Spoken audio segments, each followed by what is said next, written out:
We are your home theater and AV questions answered. This is AVRant.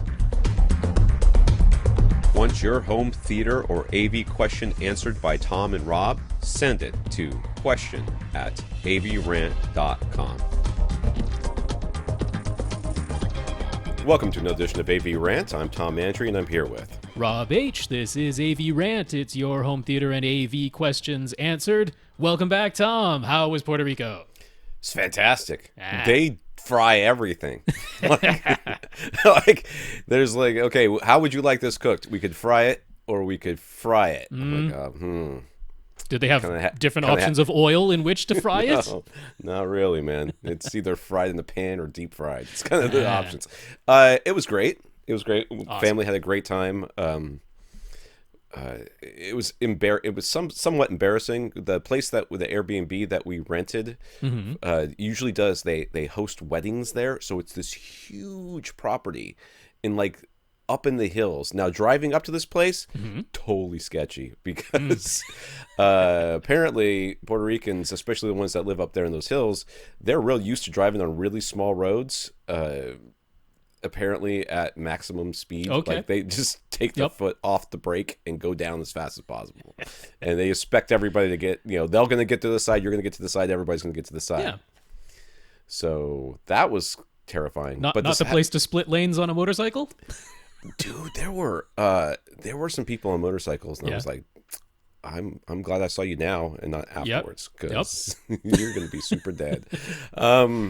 But the place was huge. So our listener, Efren, he came up Saturday morning, met us at the place, to which I immediately apologized and said, we do not have this much money. None of us do. We had two families. It was my family and I see. Okay. My wife's You went to a place where they were charging you to get in.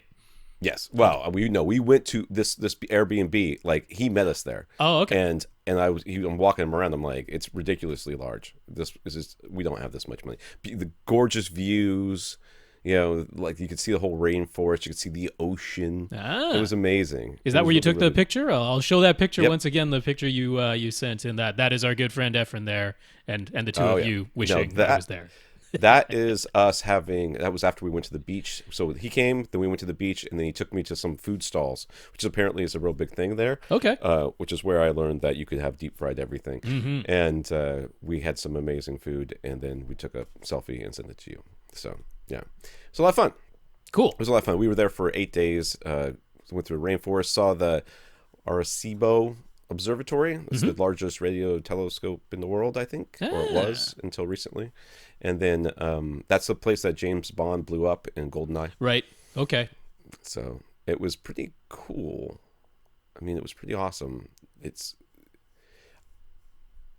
just a big hole in the ground with a big satellite dish. But I mean, the fact that you could how they built this thing is just amazing. So it was a lot of fun. I mean, we went to the beach a couple times, and we went to Old San Juan twice actually, and saw some old forts and stuff like that. So there's some pictures on my Facebook feed, not obviously AVRant's, but it was good. It was good, and meeting Efren was awesome. Yeah, his first comment was, "You're not as short as I thought you'd be." I'm like, He goes, "The way you talk, you sound like you're a midget." He did not say the word midget. I said the word midget. He said, "The way you talk, it makes you sound like you're real small." I'm like, well, I mean, I'm 5'7". That's not tall. At one time, that was a very normal height for a man, but now that was before McDonald's started feeding us all the beef hormones. Now we're short. Because I'm 5'6", so I'm even shorter. I know. I was like, I can't wait to meet Rob. I'll finally meet somebody that's shorter than me. It'll be nice. All right, so this is AVRant, the podcast that answers your home theater and AV questions. To get your questions answered, all you have to do is ask. You ask by emailing us at question@avrant.com. You can come to www.avrant.com. Leave us a comment there, facebook.com/avrantpodcast. Follow us in there, and you can send us messages as well. We do answer, and if we don't answer, it's because, well, we do answer. But they end up being on the podcast anyways, your questions.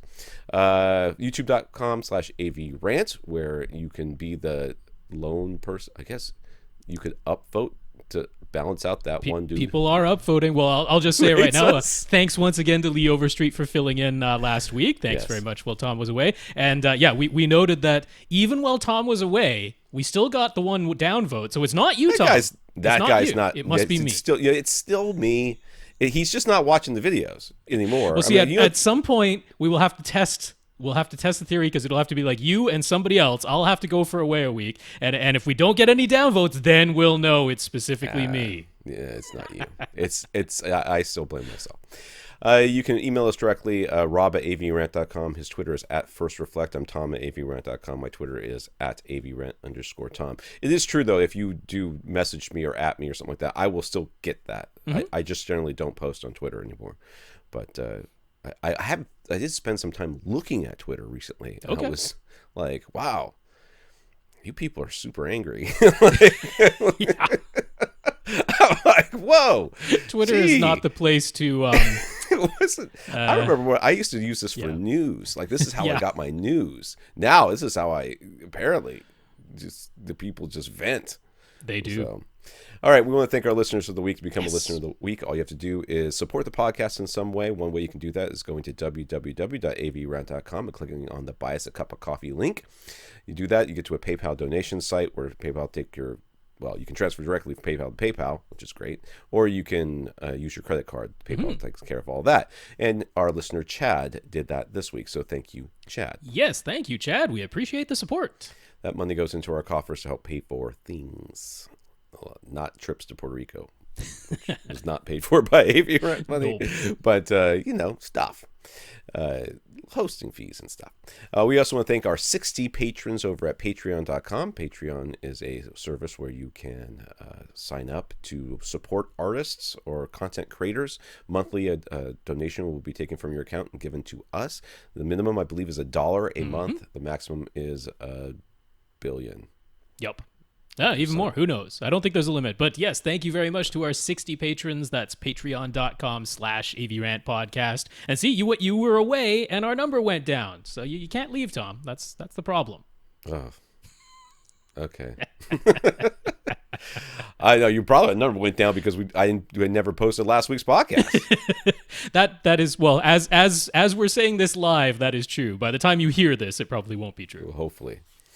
We also want to thank our listener, Chris. Chris has generously donated an Insteon hub to be given away to one lucky listener on our podcast, as I flat out forgot to do that. Hurriedly before this, Rob and I worked on it together, and drum roll, please. Joshua A is our winner. Joshua will be receiving a Insteon hub from Chris at some point. So we will send your email, Joshua, to Chris, and Chris will... is that how we should do this? No. I think Joshua should send his address to you, Tom. His address and telephone number to me. Yes. And then I will send that to Chris, and Chris will mail it to you. There you go. I think that's the right way to do I think this. That is the most official, best way to do this. Yes. Yeah. Okay. We're so pro figuring it out on the air. Why would it go any other way, given how we figured out the rules of this entry? But Joshua A, congratulations on winning. I believe he was the only Joshua A. He was only Joshua, entered. So if you are a Joshua A, that is you, not to be worried. If there was more than one Joshua, I did not get your email. Joshua B. All right. I haven't had any coffee yet this morning, so it's going to be that kind of morning. And also I'm old. And I woke up this morning and I swear to God I couldn't get out of bed. I was like, oh my back, what did I do? So I called my wife. I was like, dude, did I fall asleep in the home theater last night and like sitting up in a weird position with like a knife stuck in my lower left back quadrant? And she was like, nah. Why? I'm like, I can barely move. That's why it was taking me so long to set up this morning. I'm like, I like if I drop something, I was like, oh no. No, what am I going to do? It's on the ground. How am I going to get this? I just have to sleep on a hard floor like Arnold Schwarzenegger. That'll straighten you out. Jeez. I don't know, man. All right. In the news, via Carl, Sonos is going public. They filed for an IPO with the aim of raising $100 million. Yeah. That's all. $100 million. You can sign up for their Patreon. Go fund me. GoFundMe. Their financials state that the revenue increased by 10% from 2016 to 2017, that the revenue has increased again over the past 6 months, but they're still operating at a net loss, although the yearly net loss is shrinking. Yay. I think that's how this podcast operates as well. I gotta be honest with you. Okay, but their yearly net loss is shrinking from 38.2 million net loss in 2016 to 14.2 million net loss in 2017. They've stated that they will never be a walled garden. Yeah, I guess that's referring to Apple. They want to work with all streaming platforms and all voice assistants, and that approach is a large part of their decision to go public. But they note that the risk factor for essentially depending on service partners who often who offer competing products of their own. So yeah, they note the risk factor of that. Yeah. Really given that, Apple has their own Apple TV device and Amazon has their own Fire TV device and Google has their own Chromecast and whatnot. Device, but they're like, we'll work with your voice assistants as long as you want to work with us. And we need money to do that, apparently. $100 million worth of money to do it, apparently. That's what it costs. That's what you got to give to Reed Hastings to get the good Netflix. But I don't know if ultra tier. If you think they're going up and you want to get in on that IPO, then there you go. It's been announced. Initial public offering, in case you're not sure what an IPO is. Yeah, I don't know. Which usually isn't open to just like normal. Like I wouldn't be able to get in on an IPO. You got to be. Why not? Because initial public offerings are like only to like major investors. It could be like part of my mutual fund or something, I suppose, but I don't have any control over that. So. Yeah, I don't know. All right, here we go. Netflix is testing subscribers' price sensitivity to a potential new ultra tier. There's a basic non-HD single stream $7.99 tier, the HD 2 stream $10.99 tier, and the premium ultra HD 4 stream $13.99 tier. But now Netflix is testing two possible changes depending on what offer happens to show up when you're randomly browsing Netflix sign-in options. You might find that the premium tier only gives you 2 Ultra HD streams instead of 4, while the new $69.99 Ultra tier gives you the 4 streams. Or you might find that the premium still has 4 Ultra HD streams, but no HDR. What the Ultra tier is, I don't know. This is stupid. Well, this is the important part. This last one. But no HDR, while the Ultra tier is the only way to get HDR. Yeah. What? So what? So it's the ultra tier it's not a definitive thing what it is. They're testing to see, will people pay more to keep 4 HDR streams, or will they pay more just to get HDR? They're testing this out, essentially making anyone who's signing up for an account or changing accounts right now their beta tester, unfortunately, doing it live. And they're like, so we want to charge $3 more a month. That's our goal. But what's going to incentivize you to do that? Keeping 4 simultaneous streams or keeping HDR? Because they're like, we could give you 2 streams with HDR, or we can give you 4 streams but no HDR at the current price. Which one will make you pay $3 more? I want 4 streams and just HD. That's what I want. Oh. See, I would take the 2 streams with I would take 1 stream with HDR at a lower price. I would take that. You live by yourself. Yeah, of course you would. I need 4 streams because I got... Right. First of all, my friend pays for Hulu and I pay for Netflix and we share. Uh-huh. But right now I have to call him up and say, tell your kids get off the thing because we're trying to watch Netflix. Same thing with Hulu. He's got 2 streams on Hulu. I'm like, if we had 4 streams, that would be better. Okay. I don't know. I'm guessing the 4 streams will be the thing that they'll charge more money for, but I hope it's not the HDR. I mean, that would really stink, right? That you're one person like me who wants to watch HDR and you're forced into paying I'm already forced into paying the highest current tier, the premium tier, and then to be charged even more because I would like to keep what I already have. Man. Yeah, it's got to be no one's going to... Nah. Yeah, 2 streams with HDR, I'd be fine with that. I'm like, okay, I'll lose 2 streams, but I'm using them anyway, so I'm okay with if they do that. But, yeah. All right, Rob Z, I guess he's correcting Rob H. This is true. So, Rob on Rob stuff going on here. So, you last, at some point, screwed up and said adding 2.5 feet to a subwoofer's distance setting would correct for a 25 millisecond signal delay when using a wireless subwoofer kit. The distance should, of course, be close to 25 feet, since the spread of sound through air is roughly speed of sound, right? 1,100 feet per second, which often gets rounded down to basically 1 foot per millisecond. So, what did you say? I said 2.5. I just straight screwed up. I can't even claim that was just 1 foot then. No, 25 milliseconds would be 25 feet. Oh, right. Roughly. I mean, it's actually a little bit more than 25 feet. It's 1100 or 1125 or 1130, depending on how dense the air is where you are. But yeah, be like 28 milliseconds. Yeah. We generally go 1 millisecond, 1 foot. That's the easy way. Very easy way. So 25 milliseconds, 25 feet. I should have made coffee. I'm feeling a little foggy. It's going to be a long podcast. All right. Herb from Cross Spectrum Labs wrote in to weigh in a few things. He wholeheartedly recommends the AudioTools app by Studio 6 Digital for iOS devices. He knows the people behind it, and he considers it a professional level app that he'd happily use himself. What is this? What is this app? So we were talking about getting one of these small microphones that you can plug into a smartphone. Yeah. To use that way. And then last week we answered a question saying what app should we use along with that? Because it comes with a calibration file, but you can't just load a calibration file into your iPhone natively. So it was asking how to do that. And so we were like, you can do it with the AudioTools app. The instructions for doing so are on Parts Express or in the AudioTools app. It tells you how to load a calibration file.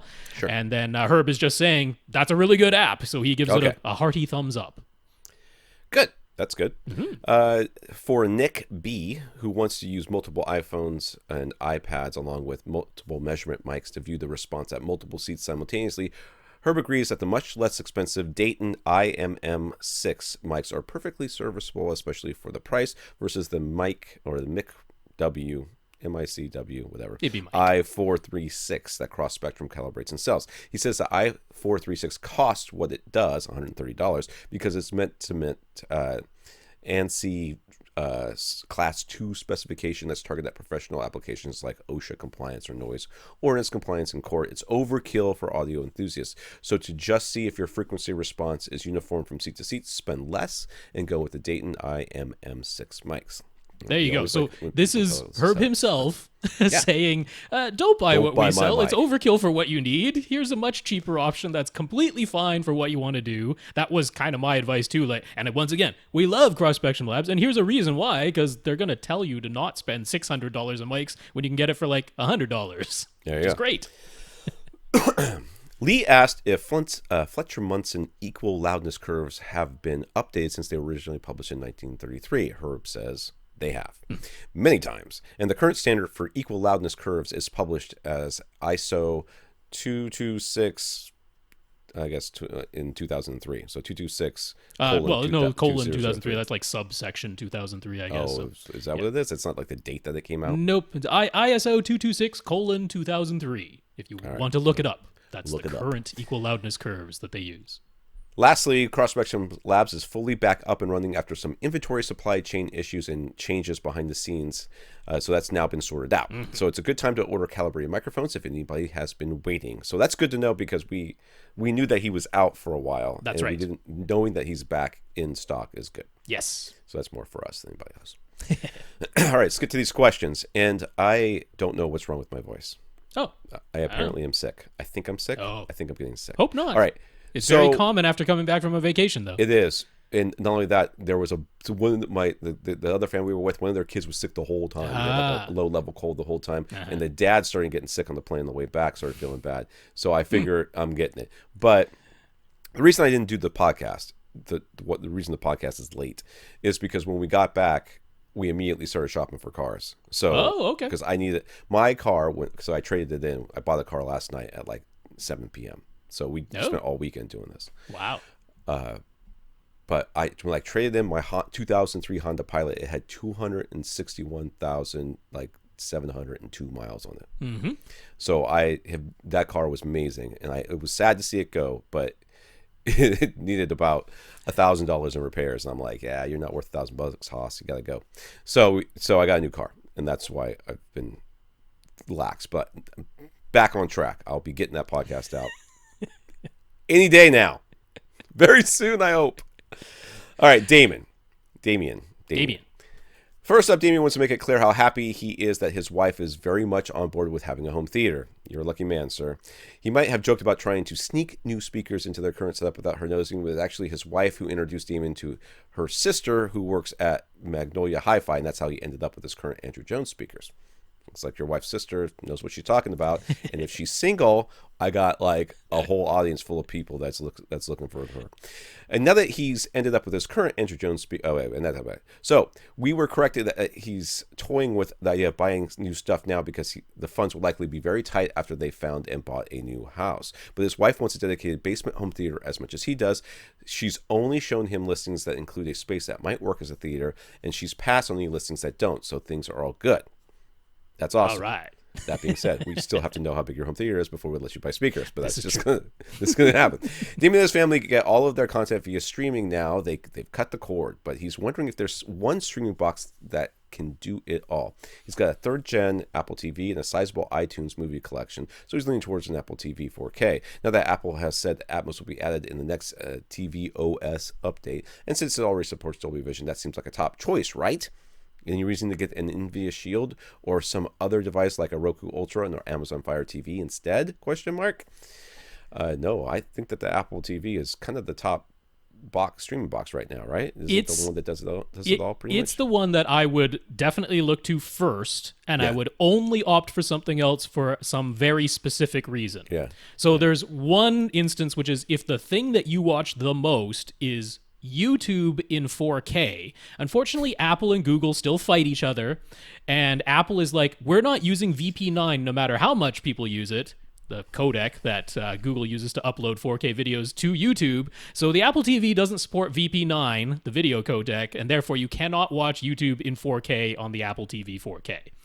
Right. That's a bit crazy, but if YouTube is not your primary source, or if you're okay with watching it in 1080p, then that'll still work. But if YouTube 4K is like majorly important to you, then Apple TV 4K, not the right choice, and you probably want to get a Chromecast Ultra for that. That would work fantastic for that. If Plex is your number one thing, then I would probably point you to an NVIDIA Shield. Right.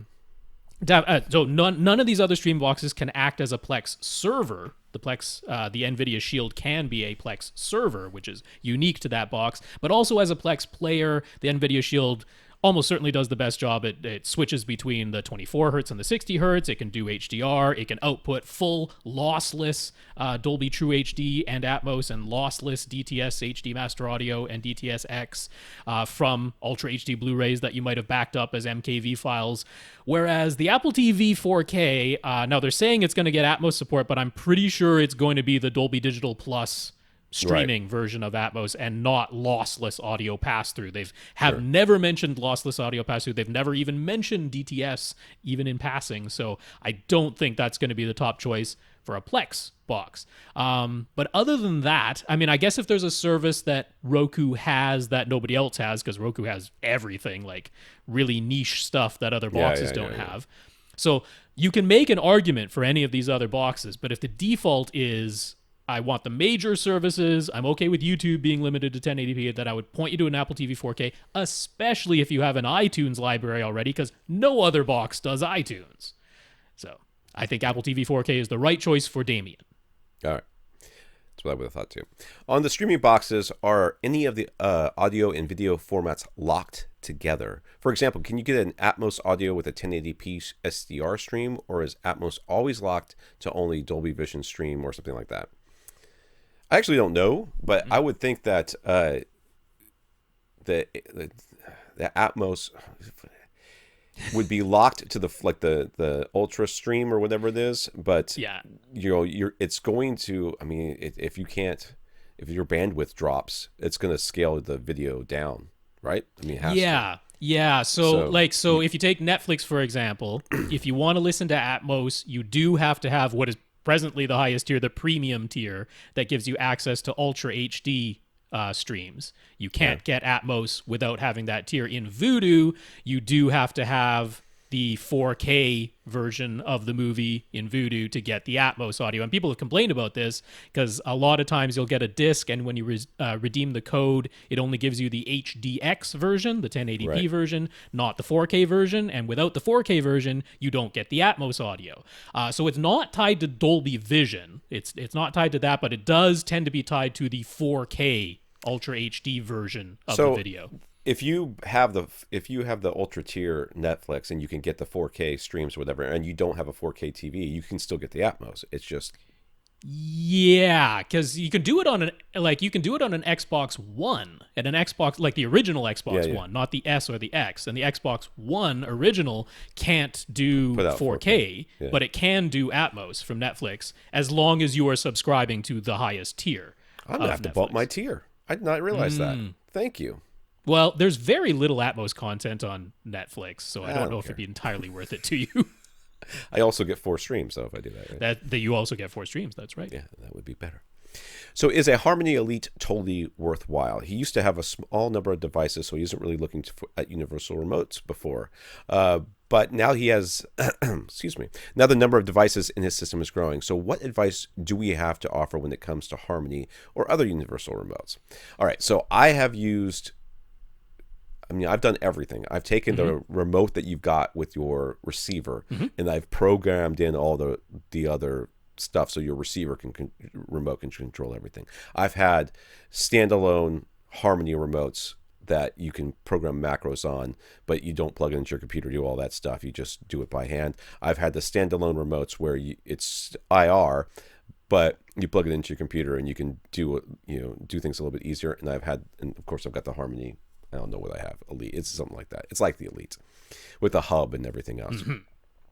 My parents have like 3 devices in their whole thing, right? Well, they have more than that. They have the TV, they have a cable box, they have a Blu-ray player, and they have a receiver.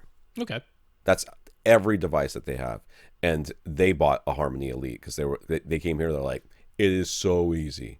It just makes your life so much easier. Like my wife is like, I don't know how to turn the TV on. I'm like, if you can't figure out how to turn on the TV with this remote, you can't read English because there's like 3 commands: watch a movie, play a game, and I think another one is also watch a movie. But I think it's because we don't watch TV because we've got the cord. So I've named them stuff like one's Xbox, one's that's what it is. It's Xbox, PlayStation, and then watch a movie. And the watch a movie is the Ultra HD Blu-ray player. So I've got more devices. I just don't have them hooked up because I don't need them. But I think it's totally worth it? Yeah, man, I totally do. I definitely think with the Harmony hub-based systems, and there's several of the hub-based systems, but I think it's very much worthwhile. Now, you can start with just the hub all by itself, $99, and then you would use your smartphone and the Harmony app to control everything. Right. That might be okay. The one I like the best, because I think is the highest value, is the Harmony Companion. Because that comes with the Harmony hub, and then it gives you a remote that is all hard buttons, so it doesn't have a touchscreen on it, but you can still use your smartphone in addition to it. So your smartphone becomes your touchscreen for any of the, lesser used buttons that you need to be able to label and maybe use on occasion. But for all the commonly used buttons, and think about it, most of the time you're changing your volume, changing your inputs, right? And using the directional keypad with your OK button. Like that's like 90% of the time that's what we're doing. So I love the Harmony Companion for that because it's only like $130. Right. So I think that's the value one. Now the Harmony Elite, that's the top of the line. It's $350. Again, comes with the Harmony hub, but it gives you a touchscreen on the remote itself, and you can even do like some motion things on it, right? Can't you swipe on it or something like that with that touchscreen? Or at least you can, the list that's on the touchscreen, you can scroll up and down. Yeah, you can swipe left and right. You have multiple screens. There you go.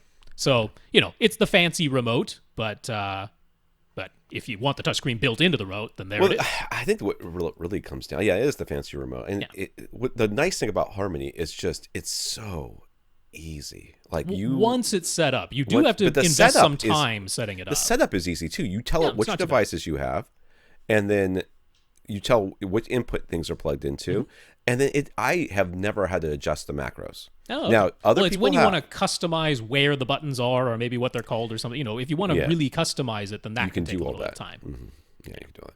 All right, Damien's 47-inch TV, Samsung TV, is dying. When they first turn it on, there's a big dark area, basically the whole upper right-hand quarter of the screen. Over time, it seems to warm up and get brighter, and they've resorted to just leaving the TV on all the time so it doesn't go dark again. So a 65-inch upgrade is fully approved, and he wants to keep the budget around $1,000 to $1,200. Well, which should he get? Well, I think it's the TCL, right? The TCL's got the 65. Do they have 65? They do. Yeah, they got a 65er for just under $1,000. Vizio also has Vizio has their M series, which is just under $1,000 for 65, or they have their P series, which is about $1,200 for the 65. So all of those are within this budget range. Yeah. So I think what I would do if I were him is I would look at the features, because I mean TCL is going to have the Roku built in, which he's probably not going to want to use anyways. So if you're using your Apple TV 4K, you don't really need the Roku. Yeah. Although, who knows? So, maybe there's one service that you wanted to get, and then it's handy. Yeah.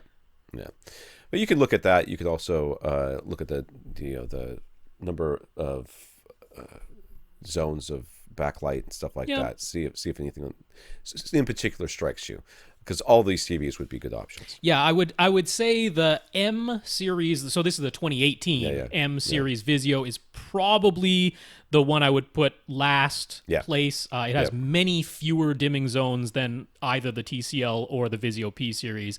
The Vizio P series, it is a bit more expensive, but it does get a little bit brighter for HDR. It has wider color. It has like the full DCI P3 support. That's about it. A little bit better black levels, apparently, according to all the reviews. But it's pretty much. So you're going to want to discuss that with your wife and say, hey, this is the price of this one, and this is the advantages of the other one. Right. And ask her if she thinks that, or you guys just go in there and take a look at them. Just remember, looking at them on the whatever show floor is not very good. Yeah, and it's the TCL 6 series, so it's the R617 or R615 if you're okay with the slightly less advanced remote control and saving some money to get that. So R6 is what you're looking for in the model number from TCL. Josh asks, how many Joshes do we have writing to us on a regular basis anyways? As a Josh himself, he feels like he's always hearing his name being said on the podcast, but then it's a different Josh we're talking about. Can we assign each Josh a unique number so that we aren't mixing up all of our Joshes? No.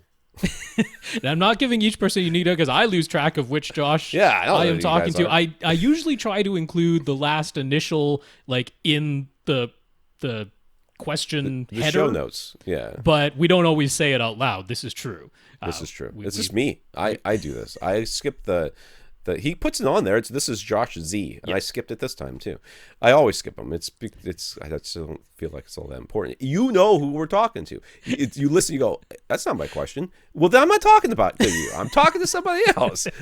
And the other guy's going, hey, I'm the right Josh this time, and he feels very excited about that. So I can think of 5 different Joshes off the top of my head, but I'm probably sure we have more because sometimes we refer to people as Joshua, like the person who won our Insteon Hub. We refer to as Joshua, but that would also count as a Josh possibly. So I know of at least 5, and there's probably more. Joshes. Sorry, dude. Blame your parents. I didn't name you. So, if they named you like Zachariah or something, or Ezekiel, you'd be the only one. So I think we have more than one Zach. I know. That's why I went to Ezekiel. You'll have to go Ezekiel. Yeah. So I got to meet Efren's family. He's got two young kids, and we all went to the beach together, and that was fantastic. Anyways, that made me think of it because we talk about names. Anyways, they had really cool names. I don't want to say the names of his kids on the podcast, we're not. Yeah, but like his daughter had this beautiful name that it took me a little while to say, but I was like, man, that's a cool name. Not like Josh, which is just like, oh. Sorry, Josh. Well, it was a long setup for it, but it was worth the payoff. All right, Josh. Josh recently upgraded to a Denon X8500H. Woo! Ooh, he's been experimenting with some of the different subwoofer position, and as a result, he's been running Audyssey over and over many times. Audyssey is constantly warning him that his front, left, and right tower speakers are wired out of phase. He's triple checked. They're wired correctly. And Audyssey's own FAQ even says that if you're certain your speaker wires are properly connected, it's fine to just press skip and ignore the warning. They mention that some speakers can have internal phase reversals at certain frequencies, typically as part of the internal crossover design, and that can sometimes cause Audyssey to pop up the out of phase error messages. But it's fine to skip it. Just to be sure, Josh tried intentionally wiring his front, left, and right speakers with reverse polarity, read from his receiver to blacken the speaker and vice versa. And when he did that, Audyssey seemingly thought everything was fine. No out-of-phase error message. Since he wired both speakers with reverse polarity, his phantom center image still sounded fine. So what do we think he should do? Well, it sounds fine until you've got a pan that goes from the left speaker through the center speaker to the right speaker. That's the test, yeah. That's if you can get a pan that does that and it still sounds okay, well then Audyssey was right and your speakers are wired out of the phase. The other option would be to wire all of them out of phase, backwards. But then I think you're going to get the same error messages for the rest of your speakers and not from your front, left, and right. It's a good test. I mean, it's fine. Yeah. But the main thing is, so since he's wired his center speaker red to red, black to black, as you would, and Audyssey has never given him a warning your speaker is out of phase for his center speaker, we can leave that as it is. If you actually go back to like an old DVD that has the THX Optimizer on it, yeah, or if you go with their, they've got their little, THX Tune-Up App that you can get for a smartphone now if you want to download it. They have audio tests in there, and one of them is testing the phase between your front left and your center speaker.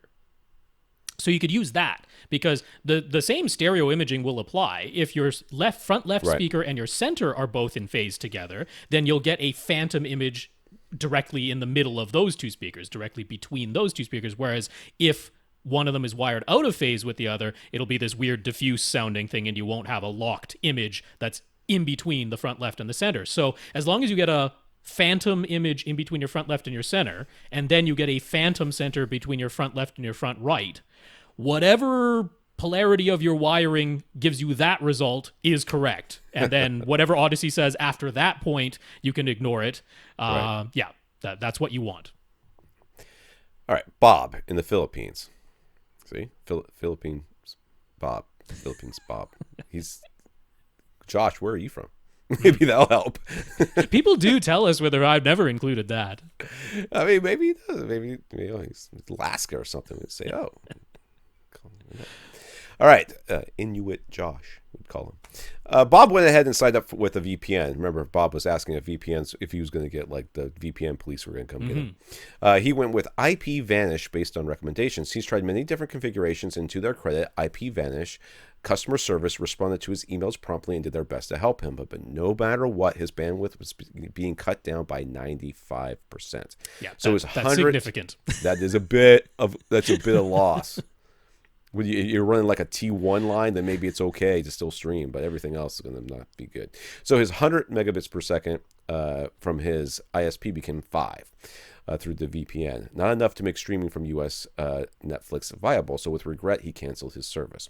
IPVanish says that the major bandwidth throttling wasn't happening on their end, and there are many YouTube videos showing people using their service with much better speeds. He's tried every conceivable configuration, but always lost 95% of his original bandwidth. So what would be the cause of that? So he must have verified that he was getting 100 before. Yes, yeah, just through his ISP with local internet services, and that is 100 or around 100 megabits. I have no idea, but my thoughts would be if ever other people are having it, it's somewhere in his hardware chain. So you didn't say other people in the Philippines, just people on YouTube who are recommending IP Vanish. They might be in other countries, right? Yeah. Still, I mean, my suspected culprit is it's your ISP who can recognize that the traffic is being sent through a VPN. This is not hidden from them. And that it's just their policy to throttle VPNs, which is pretty common for a lot of ISPs. For obvious reasons, they don't want your data being obfuscated from their view. And so therefore, it might not be illegal, but there also might not be any law telling the ISPs that they're not allowed to throttle VPNs. They usually are, and that I can't say for certain that's what's going on. But given that IPVanish tried to work with you, that you tried all these configurations and nothing worked, and no matter what, it was consistently this 95% throttling, I'm like, I would suspect that it's your ISP. Now, maybe a different ISP in the Philippines won't do that. I don't know. Maybe he doesn't have many options too. I mean, exactly how many ISPs there are in the Philippines. Maybe a different VPN would be masked. Maybe they don't know about it. It's not in their database of VPNs to throttle. But I've seen lots of people, on YouTube and elsewhere on forums and that, who are like playing the VPN lottery, where they sign up with, a new VPN every week, trying to find the one that their ISP doesn't know about, right? That it won't throttle it. And then, a couple of weeks later, they're getting throttled again and they jump over to a new VPN. But I mean, if that's the way you want to live, okay. But yeah. So when we were in Puerto Rico, we were, there was a Wi-Fi signal, but in the house, but it wasn't very easy to get to. It was the router was upstairs and it didn't have very long range. So we used all of my data. Yeah. I got throttled back so hard. Like yesterday I was trying to and something happened with my phone. Like it connected to my home router, but it didn't it wasn't getting any data through. I wasn't able to download anything through the home network, and I didn't realize that. So when I tried to download the app was like 78 megs or something, right? It was an hour and a half. I was like, what is going on? And then my wife's like, yeah, dude, you used 4.5 of your 4 gigs. So yeah, you're done. But it reset today. So he wanted to mention that he signed up for US TV Now, which is an IPTV provider meant for US military stationed abroad. That works very well for him and doesn't require a VPN, but it's just live TV, so he gets all the commercial and he's subject to the time difference. He appreciates that he can watch US TV channels with good video quality, though, better than his local cable TV quality from the Philippines provider, in fact. So I guess it's meant for US military person. Does that mean that that you have to be US military? I don't know. I didn't. That really sounds like he's not, but I think maybe he is. I am not sure of the whole situation there. Yeah, he just wanted to mention it's a good service that's providing very good video quality. So thumbs up for that, as long as you're able to access it.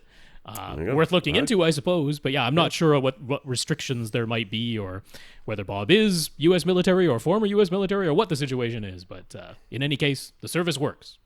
All right. Mark on Facebook. And once again, if your name is Mark, I'm sorry that I did not mention your last initial, and I am not going to start now. We recently talked about the NAD T 777V3 receiver that comes with DRAC and can be expanded to 7.1.4 Atmos. But we said that for its $2,500 price, even if you really want DRAC, you could combine a Denon Marantz receiver with the external mini DSP 8-channel DRAC box for a lower total price. But what about the NAD T758 version 3? So the other one was a 777. This is a 758, so it's a lower version. We made no mention of that model. It's only $1,300, and granted, it has lower wattage amplifiers than the 777 and only 3 HDMI inputs. Hello, welcome to 2009. But it comes with DRAC and appears to be the least expensive receiver on the market to do so. Does the existence of the T758 V3 change our opinion? Well, I mean, if DRAC is super duper important to you, right, and that's really the only thing that's important to you, then right. I mean, and it would need to be, because so the T758 V3, it doesn't do DTSX, does Atmos, but doesn't do DTSX. Although they've said there's going to be a firmware update to add it, but I'm like, wow, it's 2018. It's been a while. It's only got 3 HDMI inputs. What are you talking about? It's only got 3 HDMI about not being able to do DTSX. It's only got 3 HDMI inputs. Those 3 HDMI inputs do not support Dolby Vision pass-through. So that's now. There's that. Mark but said it's got DRAC. Mark said that he's using a projector, so he personally doesn't care about Dolby Vision, but someone else might.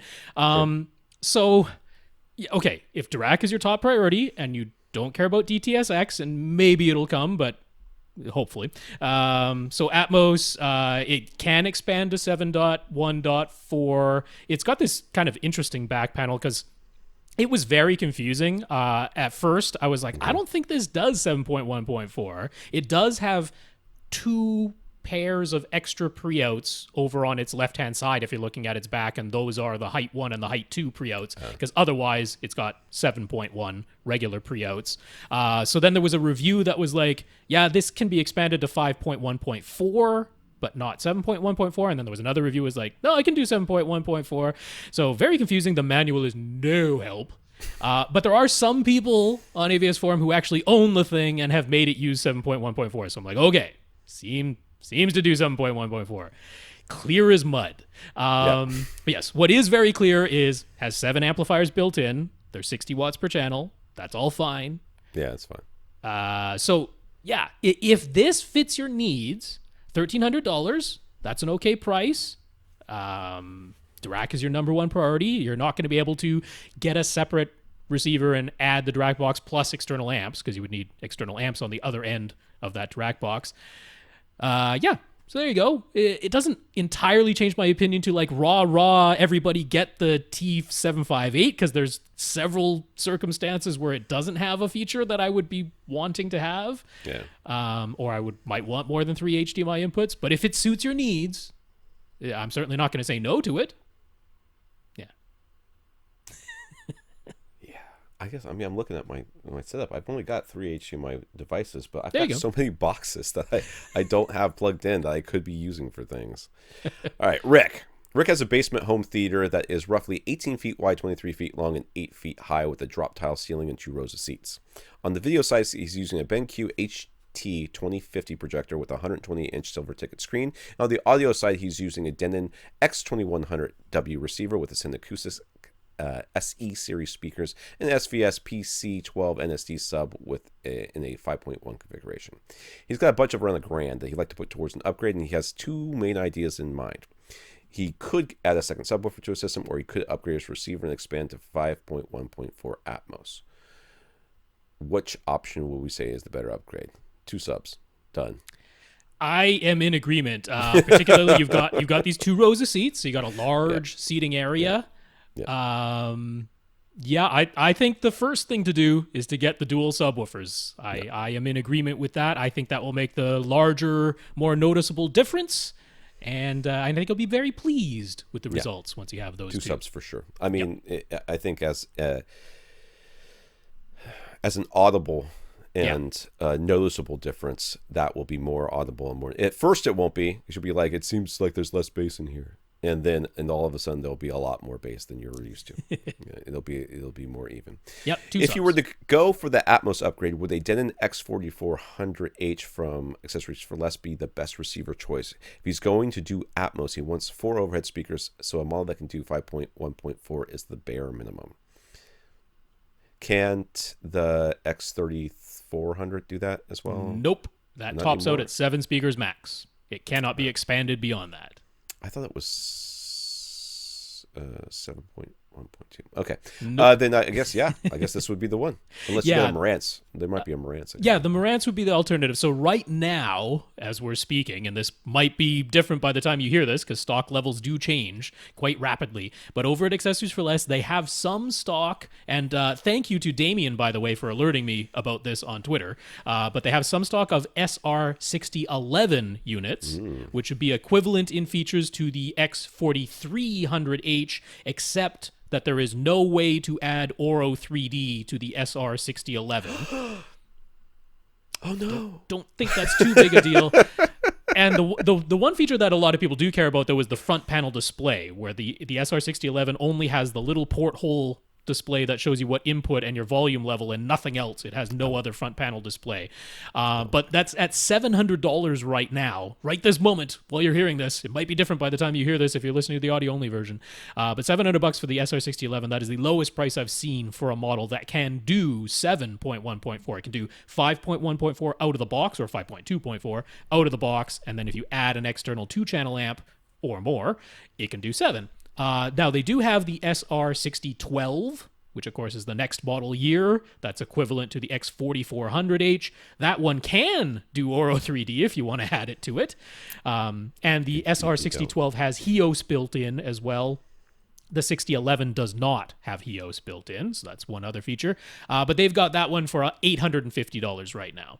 So both of those, the 2 Marantz models, are less expensive than what they have the X4400H selling for right now. But that could change. The prices go up and down. The stock goes up and down. But if you're okay with the small porthole display instead of the full display at the I like Denons. that porthole display. I mean, how many times do you look at these things? Well, that's just it. I mean, a lot of people have it hidden away, in which case it really won't matter. Definitely go for the lower price. So he asks which ceiling speakers would nicely match with his Ascend Acoustics speakers and be a good choice for his room and budget. Since he has a drop tile ceiling, in ceiling or on ceilings are both options. He does have a pair of Polk Audio RM2300 satellite speakers that he tried using at surround backs, being like the way they sounded with the rest of his speakers. So he went back to 5.1, but would those Polks be good enough as overheads? Then you could just add one more pair to have 4 overhead speakers. What's the HTM whatever speakers you're always recommending from Ascend? The HTM 200 SEs, which are $300 for the pair. That would be the easy choice. Well, for sure, that would definitely match your other Ascend speakers. I think you could go. I mean, since you've already got these Polks, and whenever somebody asks, should I get subwoofers or should I do Atmos? And I have 20 questions about Atmos. I'm like, oh God, they want us to say Atmos, but we're going to say subwoofers. So I'm sorry if we didn't tell you what you wanted to hear, but subwoofers is still the right choice. If you do end up getting a receiver, the first thing I would do before I ordered speakers is I would set it all up and I would put those Polk speakers above my head as middles and just test it. Yeah. There's no reason not to. And then if they are good enough, well, then you just save yourself some money right there. Yeah, I mean, he was a little bit worried about they really have no bass, like they really don't play below 120 hertz. But for Atmos, that is fine. That concerns me not at all, the bass extension. Whether they'll just be good enough speakers, because I wouldn't be like a huge fan of those speakers just as speakers, but as Atmos speakers, I'm like, it's definitely worth a try. I'm not going to say no out of hand, because what you need to do with Atmos speakers is not very taxing on speakers. Right. So definitely worth a try since they're already on hand. Now, if you listen to them and they're like, these aren't up to snuff for me, then that's okay. You know, don't feel like you must use them. The HTM 200 SEs obviously would be a great choice. If you want to do in-ceiling though, like the Outdoor Speaker Depot, the MK650s, in-ceiling speakers, $100 for a pair. So it's $200 all in for 2 pairs. Yeah. And I'd be completely happy recommending those to you. So that's $700, whatever it was for the Marantz, and then right, $200. $200 for 2 pairs of in-ceiling speakers. That fits your budget, dude. That could also, but not with the subwoofer as well, which we're saying to get first. Yeah, you should definitely get the subwoofer first. Carlos has picked up one of the new TCL 6 Series TVs, the 55-inch version. It's his first 4K HDR TV, and he's upgrading from a 50-inch Pioneer Plasma. Overall, he likes the picture quality, but he has 2 issues. Mm-hmm. Okay, that's good. His cable box still outputs an AI, and that doesn't look as good on the TCL as it used to only look on his Pioneer Plasma. Is that just what happens when HD is upscaled to 4K, or is it possible for 1080i to look better, and it's specifically this TCL TV doing a less than stellar job? Yeah,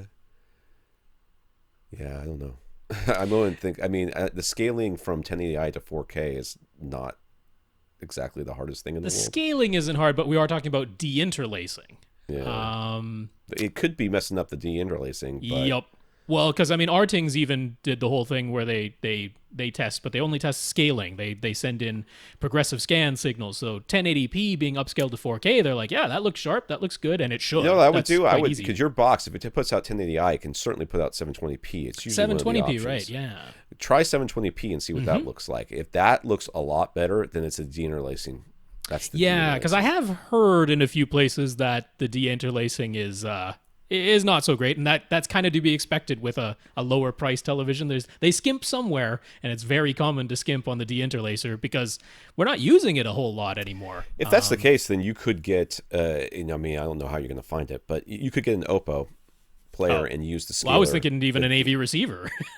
Well, AV receiver should be able to do it. Yeah, most of them can these days. Yeah, although I'm not sure if he has a surround sound setup. He didn't mention that. But if you do, you could try feeding your cable box 1080i signal into your AV receiver, turning on your AV receiver's video processing, and see if that looks any better, if that's something you already have on hand. I'm not going to say for certain that the TCL television's deinterlacing is bad, and that is for certain the thing, but I've seen some people mention it. It would not shock me if it were the case, because very often they do skimp on the deinterlacer. If you have another device that can deinterlace instead, give it a try. Could be worth it. All right, the bigger issue is an error message that keeps popping up on his screen. It says the TV's USB connection does not have enough power for the connected USB device. Use a power adapter. he doesn't have anything plugged into any of the USB ports. Right. If he presses OK on the remote, the error message goes away, but then it always pops back up again a short while later. He's tried contacting TCL's customer service and doing a full factory reset, but no luck. What should he do?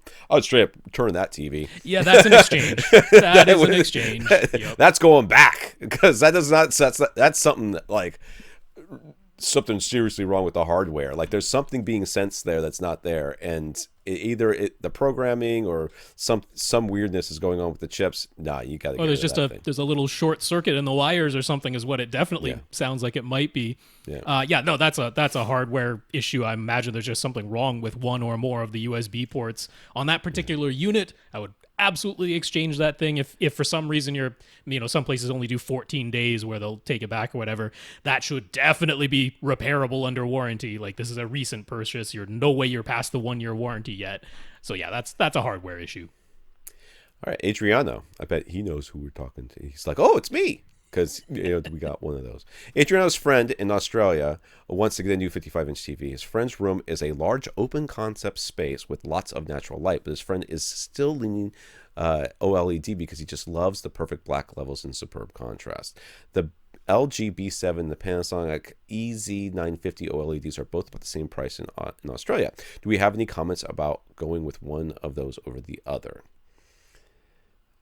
I don't, but I know Rob does. Well, first of all, I would say they're close enough that if there is a price difference, just get the cheaper one. Because there's no differences so significant that I would be like, oh, you must get one over the other regardless of the price. But if the prices are very, very close like this, so he's like, there's a well-lit room. And of course, I'm going to touch on whether you should stick with OLED altogether. But in a well-lit room, I would lean towards the LG in this comparison. There's a couple of things. So the LG is less aggressive on their automatic brightness limiter. So you will notice that the image dims more significantly on the Panasonic. And this is a transition from a overall dim scene to an overall bright scene. You will notice that the overall bright scene dims itself. That is the automatic brightness limiter. You'll see that more on the Panasonic than on the LG. So that's one thing where the LG has an advantage in a more well-lit room, where your OLED light setting, the overall level of light that it's outputting, is probably going to be higher. The other one is I prefer the way that LG handles HDR10 signals. They call it active HDR. It's actually hidden underneath the dynamic, dynamic something? It's the first one. Dynamic contrast. That's what I was thinking of. It's hidden under the dynamic contrast setting. You want to put that on low, only for HDR10 signals, and then it will do their active HDR, which I prefer. Also, the LG has Dolby Vision and the Panasonic does not. Not really going to matter in a well-lit room, but hey, it's a feature. So if they're the same price, I'd get the LG. Now, the question then is, he's open to other suggestions. Oh, sorry. Is that actually the next question? That's actually the next question, yeah. I was going Adriano's friend is open to advice if we think there's a much better TV option that he should go with instead. Any thoughts? Well, honestly, one thing that you haven't addressed here, you've told us what the room looks like, but you haven't told us how he watches TV. Yeah. If he's watching if he's putting this TV in a big open room and watches it during the day and then that's it, well then he should consider a TV that's a lot brighter than the OLED and not worry so much about those black levels that he's never going to notice. Right. But if he cares, he already cares about the black levels. If at night he watches and he's got curtains, or if it gets dark in there and it's dark enough, well then I say let him have the OLED and not worry so much about it. Yeah, the other major thing I would think about is viewing angles, because this is a large open concept space. Are you viewing it from anything other than dead ahead center? Because if you are, like so Samsung right now in their 2018, so he's actually looking at 2017 models. He probably wouldn't be looking at the newest 2018 QLEDs from Samsung. They're really expensive no matter where you go, but they have, by every account, the very best anti-reflective, anti-glare screen that like anybody has seen on a television to date. That's great. They still only look good from like bang on axis. You take like one step to the left or the right, or stand up or lie down, and all of a sudden those great black levels just turn to gray, everything gets crushed, the colors shift. Like, you have to be bang on axis to watch these things and have them look really good. And I'm like, large open space, I'm like, I bet he watches that thing from his kitchen or something sometimes. And he's not dead on axis, in which case an OLED is going to look way better. But then the flip side is, do you just leave it on one news station all day long? Because if you do, I don't want you to get an OLED. As much as I say the whole worry about burn-in is overblown, and I genuinely believe that, there are the instances where it absolutely can happen, and it would really suck to spend all this money on an OLED and then get burn-in. So if you're like, I just put my TV on and I get it pretty bright because I have it on during the day, and I leave it on one news station where the stupid little ticker is going across the bottom or their logo is constantly there, then I would warn you away. So figure out what the usage scenario will be, and that should decide for you whether to go LCD or OLED. Yeah. So for Adriano himself, he's still setting up things at his dental office. He decided to go with the Sennheiser 4.5 Bluetooth noise-canceling headphones for his patients while they're in the dental chair, but he still hasn't mounted the TVs above the dental chairs.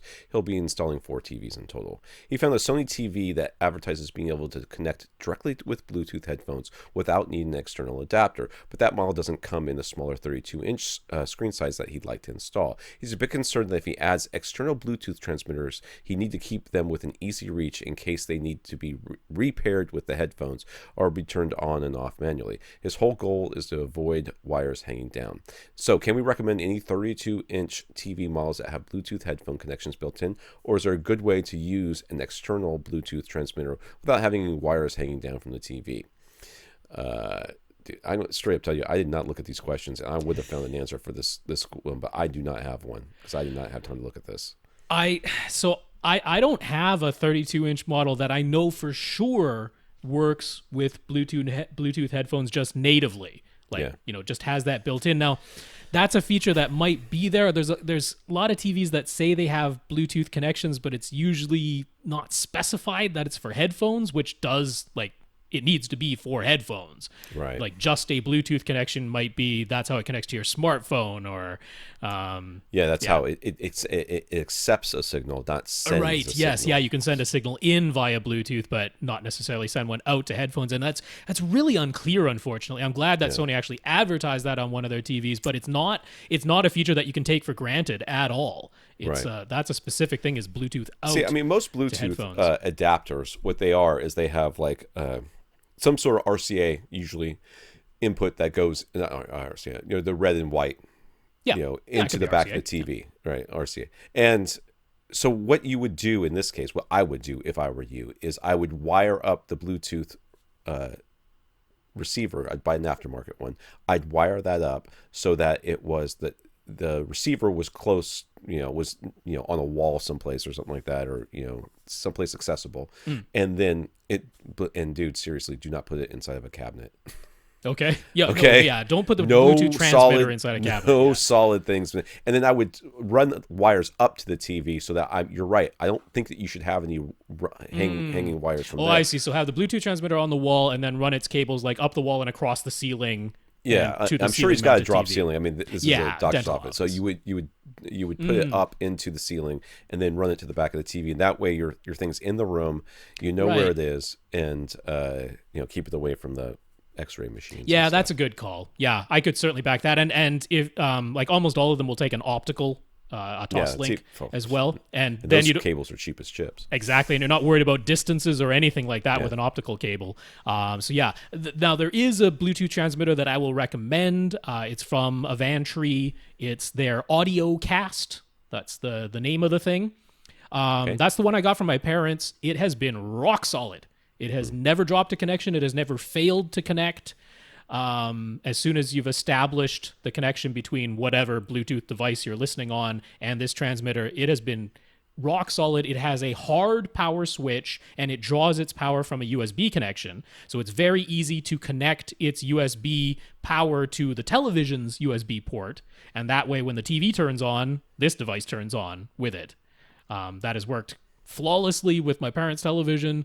I can wholeheartedly recommend that device. You can even pair 2 different pairs of headphones to one transmitter if you want to do that for some reason. And there you go. And I like Tom's idea. The things I would warn you against, I think we talked about this before, but my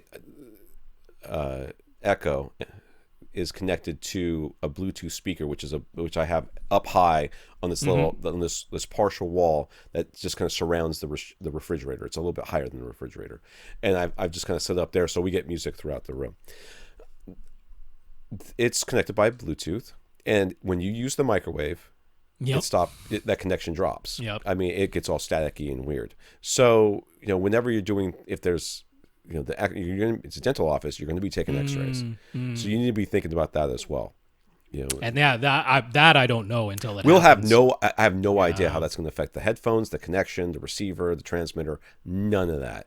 I mean, I think it's fine with the TV because I've seen TVs in doctors' offices before, but that's one thing that you're going to have to test. Now, before I'd wire this up, and I mean literally, like, even just in the room, and then put the headphones on myself, and then X-ray something. Just turn the X-ray on for a second, and then see what happened.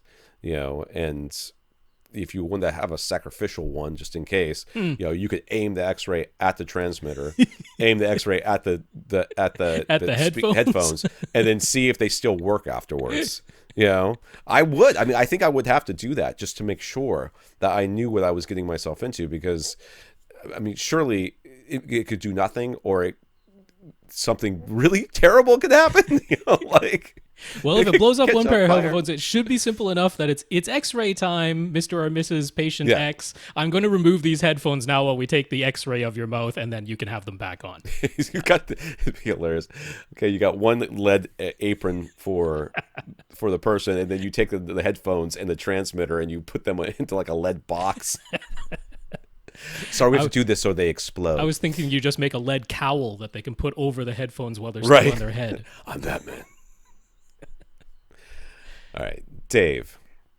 Dave recently added dual clip R115 SW subwoofers to his setup. His room has openings, and the only reasonable place for two huge subwoofers is having them both on the front wall on either side of his center speaker. His receiver is a Yamaha RX A760, which does have two subwoofer outputs, but they are not independent. After connecting the subs and running Wipeout, the bass was severely lacking. He tried different crossover settings, trim levels, and distance settings, but nothing fixed the issue. Using the extreme ends of the distance setting option seemed to make a little bit of difference, but not a full fix. He finally tried flipping the 0-180 phase switches on the backs of his subs, and the deep bass suddenly sounded much better. However, things above 60 Hz or so were still quite lacking. Can we explain the difference between the 0-180 degree phase setting on his subwoofers and the distance setting on his receiver?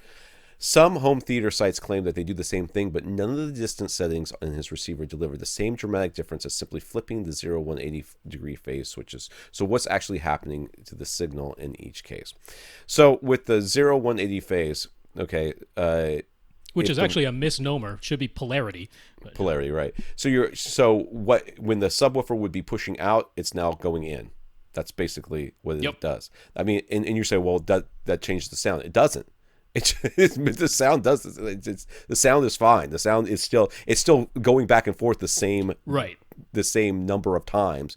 It's just instead of going with the right foot first, it goes left foot first. If you think of it that way, sure, you're still walking. You just started with a different foot. Yeah, and that's the same thing that's happening here. The signal in the recording says go out, and instead it goes in. But then when the signal says go in, it goes out. It reversed the polarity. By changing the distance, what you're doing is you're setting up a delay. Yeah. So as you increase the distance, the delay, not on the subwoofer end, but on everything else, right? Is that how that works? Because it's further away, so... Yeah, if you're saying it's further away, then the sound that's being sent to the subwoofer has to precede everything else, so everything else is actually getting delayed. Right. Yeah. So why did you not see as much of a difference? Well, because to delay at 180 degrees, you'd have to be a really big distance, right? You'd have to be way out there, and you don't have that much control. And you could only work out a perfect inverse polarity for one frequency, because it would be half the wavelength of that frequency would give you exactly an inverse polarity, but only at that frequency. All the other frequencies wouldn't necessarily be 180 degrees in reverse polarity. So they aren't exactly the same thing. Now, if you had a fully variable phase knob that's on the what subwoofer, he needs. I mean, that's what he needs. And then compare that to the distance setting in your AV receiver, those two are the same thing. Those are essentially just adding a delay. But the polarity switch is different. It's making it so that when the signal says go out, it actually goes in. When the signal says go in, it actually goes out. The other two are delays being added to the signal. Now, you're quite unique. Most people flip that switch and won't notice any difference whatsoever. You flip the switch and it's like, sounds the same. I've flipped switches in many rooms with many different subs and gone, yeah, that's about the same. And he didn't mention if he tried having it flipped on one of the subs but not on the other. Because that's worth a try. Sure, both of the subs situation. In your case are getting the exact same signal, but then you could inverse the polarity on just one of them. I mean, it doesn't cost you anything, so why not give it a try? Yeah, and then if that doesn't work, or if that doesn't do something you like, switch them so that the other one is invert. Yeah, there's no reason not to. So yeah, your real problem here is placement, and obviously I don't have a picture to look at, but the real problem here is placement, and the fact that you have to have them both up front puts you like in the 1990s when we had no idea what to do with subwoofers. This was a common thing. I mean, this is why I can kind of understand the people who are like, I tried subwoofers in my music-only system, and I didn't like the results. Yeah. And now they've sworn off subwoofers. Now, the conclusion of swearing off subwoofers, that's not the right idea, but I can fully understand having had a bad experience because it can entirely be that case. So he asks, how does he fix this? Knowing that he can get satisfyingly deep bass output is great and all, and he confirmed with an SPL meter that if he plays just one sub and then adds the second one, that overall output level goes up by 3 dB, just as we said it should. But the range above 60 hertz is still really lacking and things don't sound even and uniform, which is what he was hoping to achieve with dual subs. He's already planning on getting a UMic 1 and a Room EQ Wizard now, but what is going to fix this setup for him? You need a mini DSP. Yeah. That is about all that we can say. So the mini DSP will go between your subs and your receiver. Yeah. And what you can do with this is then you will now have a variable phase knob. Essentially, it's electronic, but you can change the phase of these subs. Once you get your Room EQ Wizard and your mini DSP and your mic, your UMic 1. Yeah. Just to clarify, you can change the phase of each sub independently. Yes. That's the thing you can't do right now with your current setup. Well, yeah, that's true.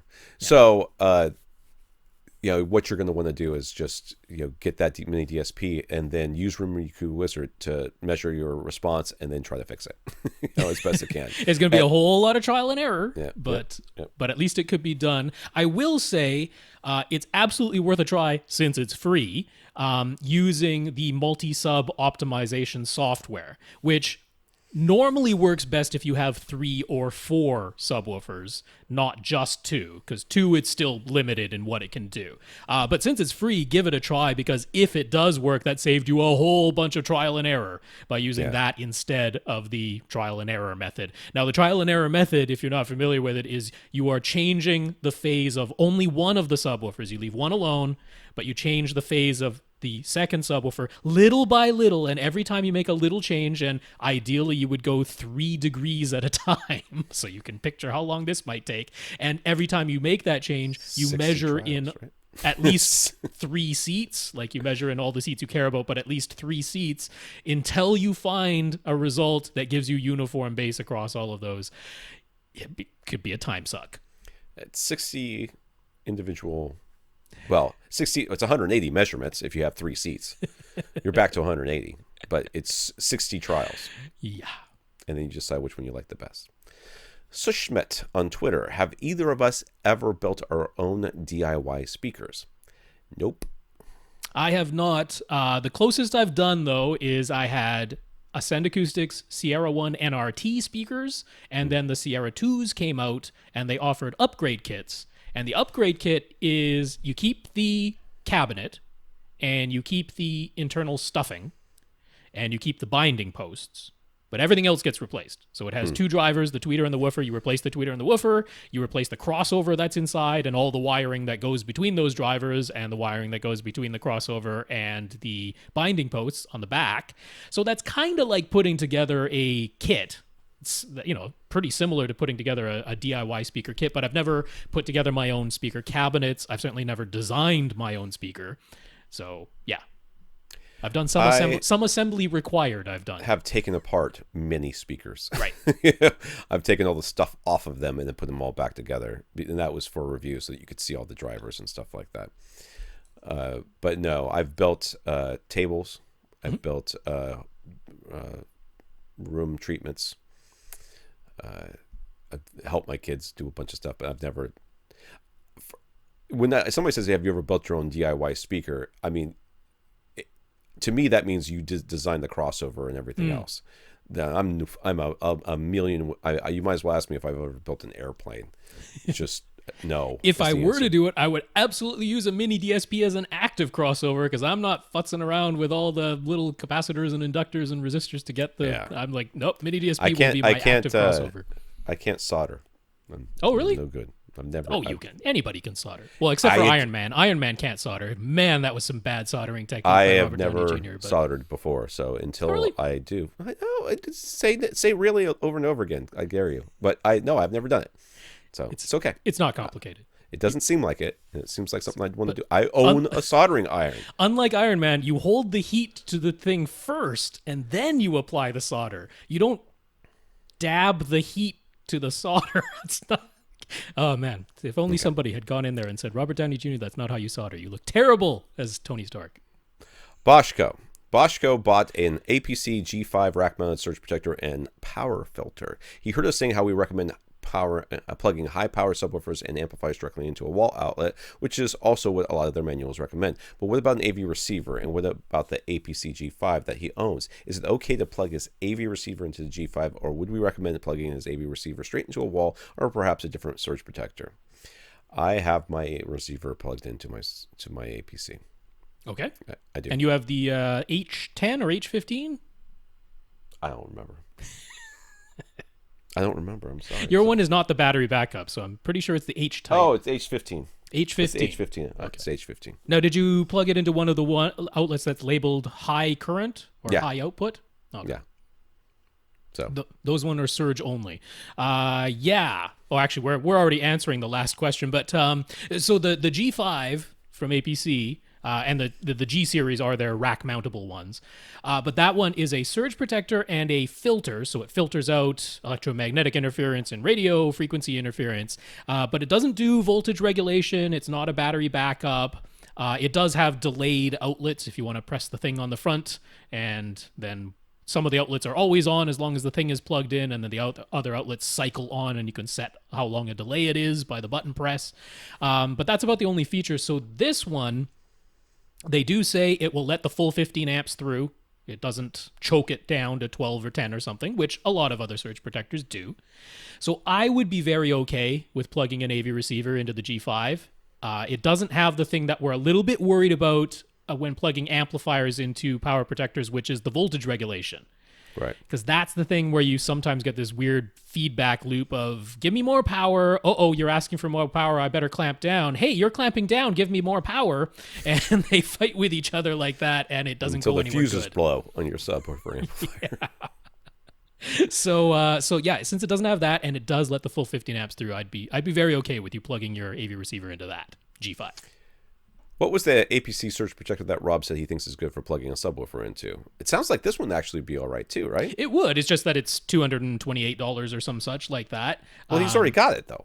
Oh yeah. Well, in his case, sure. Yeah. As long as it's close enough or you have a long enough cord. Yeah. But if you have like the two subs, across the room, like we would have you do, and you want to plug it into something closer, I recommend the APC P8V, which you can find for about $60, sometimes $55. So not too bad at all. Actually, I found out about that one from Audioholics, and they're like, hey, this is a good surge protector because it lets through the full 15 amps. So there you go. And it's not too expensive. So we asked, what do we plug our AV receivers into? I plugged mine into my APC. And I do as well. I have a J35B protecting my system, but I plug it into its high current output. Those ones are not attached to the battery. They're not attached to the voltage regulator. They're just a surge protector that lets through the full 15 amps. So you might be seeing a pattern here. There's a couple of things that we want it to do, and one specific thing that we don't. And as long as that's the situation, you should be okay. Lee on Twitter, Lee Overstreet from last week, if you forgot. If you're looking at AV receiver models that were released in 2017 or later, is it safe to assume they'll work with Dolby Vision, even if it isn't explicitly stated? Is it really even necessary in the AV receiver? If you have a Dolby Vision source and a Dolby Vision TV, is that all you need to worry about? Well, it's got to be able to pass it through. And it's got to be able to pass it through, which is, I still think it's dumb, but that's the way it is. I don't understand why, as long as it's HDCP 2.0 or 2.2 and HDMI 2.0, whatever it is, 2.0, it should be able to, right? The bandwidth is all there. It's not a bandwidth problem, but it has. I don't exactly know why. I still suspect I'm sure it's Dolby's fault, though. Oh, yeah. Well, I still suspect it's because they want to make sure that when it's Dolby Vision, it deactivates any video processing that the AV receiver might be applying, because Dolby doesn't want anybody else touching that signal. So I would guess that's maybe part of it. But no, you do want to look explicitly for Dolby Vision support, even in AV receivers that are quite new. Like, hey, we just talked about that NAD. That's pretty new. It doesn't do Dolby Vision. Right.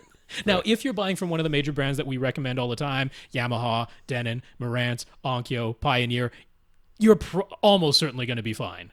If it's, 2017 or 2018 model. But then it will be stated. You'll see the Dolby Vision logo. It'll be there, right. It'll be there.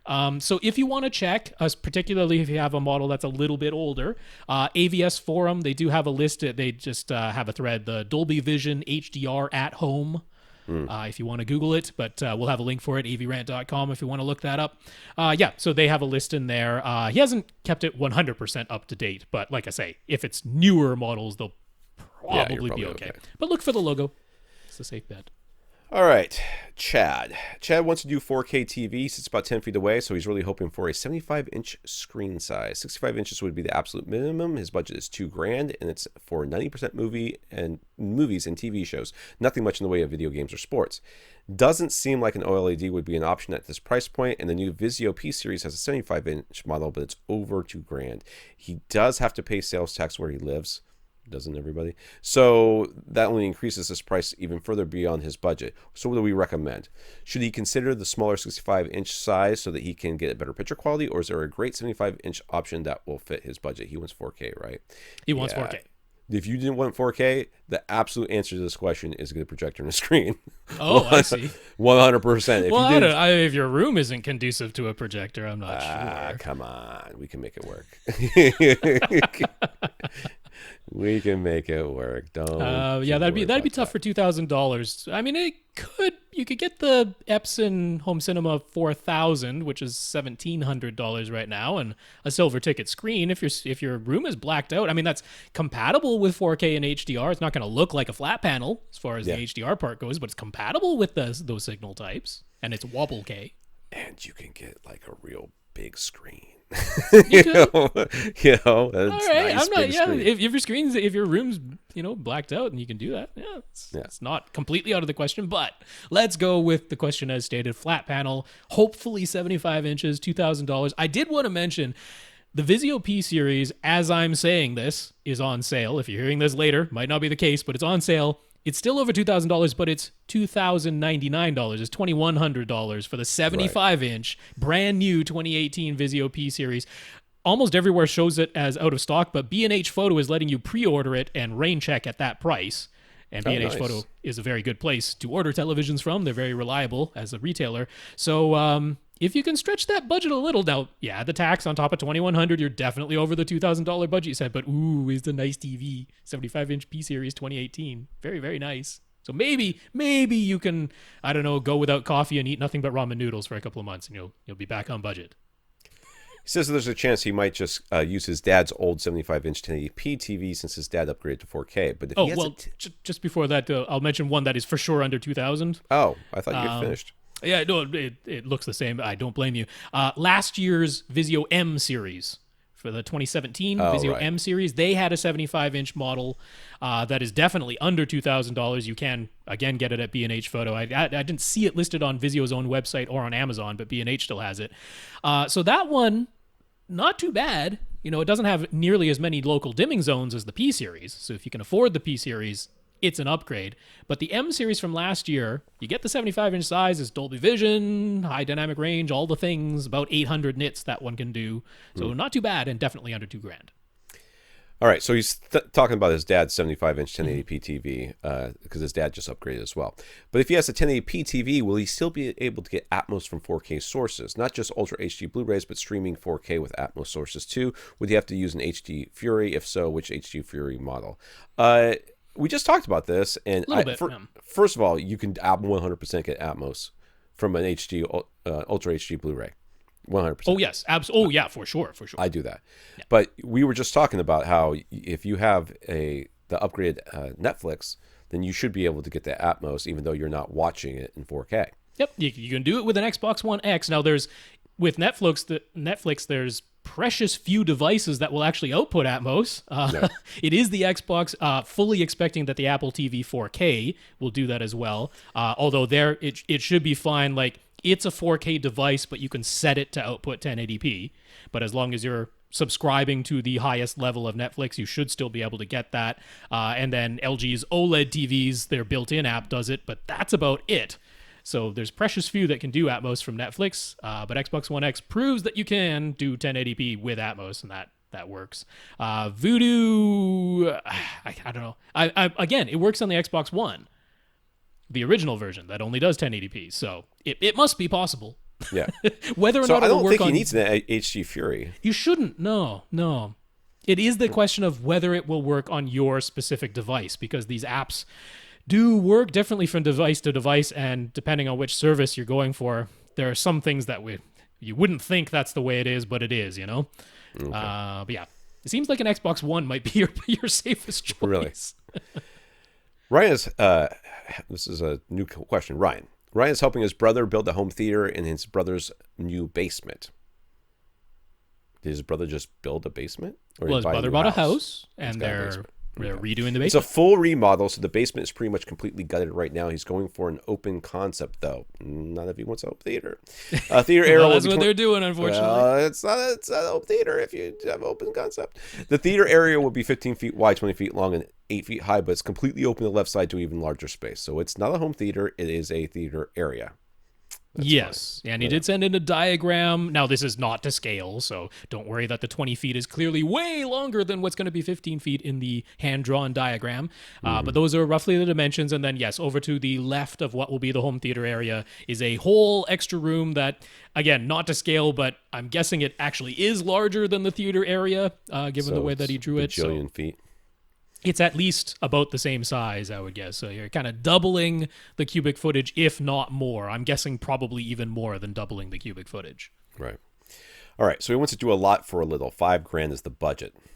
Okay. Now, that's not the budget. Because it's surprising what you can do for $5,000. That's not the budget. The construction, if we're talking construction budget as well, the construction has to be separate. Oh yes, no, this is the gear budget. Okay, so if we're talking gear budget, then the $5,000 is doable. But if you're talking, okay, so how much drywall do I need? I don't know. Anyways, he's got some wiggle room, potentially even up to $7,500, but $5,000 is a desired target for a projector plus a mount, a screen, a 4K player, a receiver, 7.2.4 speaker setup, acoustic panels, and cables and wires. All right, before getting into all the gear, should they go for a false wall with acoustically transparent screen? If so, what would be some tips for building that false wall, and what specific kind of insulation should be used behind the false wall to go around the speakers? Okay, so why is there like this weird indention there? It's like his room. Okay, so the way they've got this room kind of set up is that, at least from the drawing, it's along the 20-foot wall. Would be like the right side, maybe? Right. The 20-foot wall would be your right side wall. Yeah. But in front of them and behind them, it looks like there's a little bump out. So there's already a little area that can be used for a false wall up front. Right. Though we have no idea how deep this is, because there's no way this is. Well, just imagine a 20 by 15 foot rectangle, and then over to the left of that rectangle is a room that's not quite 20 feet long. So at the front and at the back, it's a bit shorter than your 15 by 20 foot area. But we don't know how much. We don't know exactly how much, no. But it doesn't look like a ton.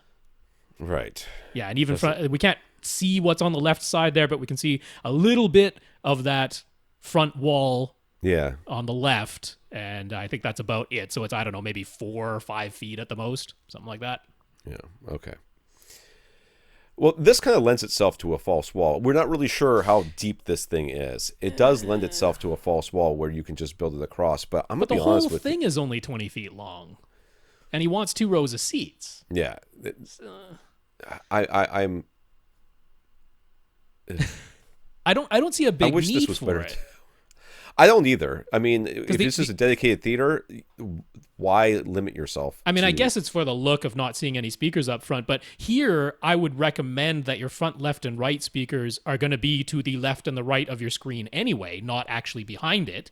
At which point the only speaker... If you want 2 row of seats, yeah, because it's going to be a smaller screen than you think it's going to be. Yeah, so at which point the only speaker behind the screen is the center speaker, which, hey, I'm all for overall. But if you want 2 rows, so let's figure it out, right? If you got 20 feet long, I want 3 feet of space behind your very back row. Right, so that's not 18 feet in.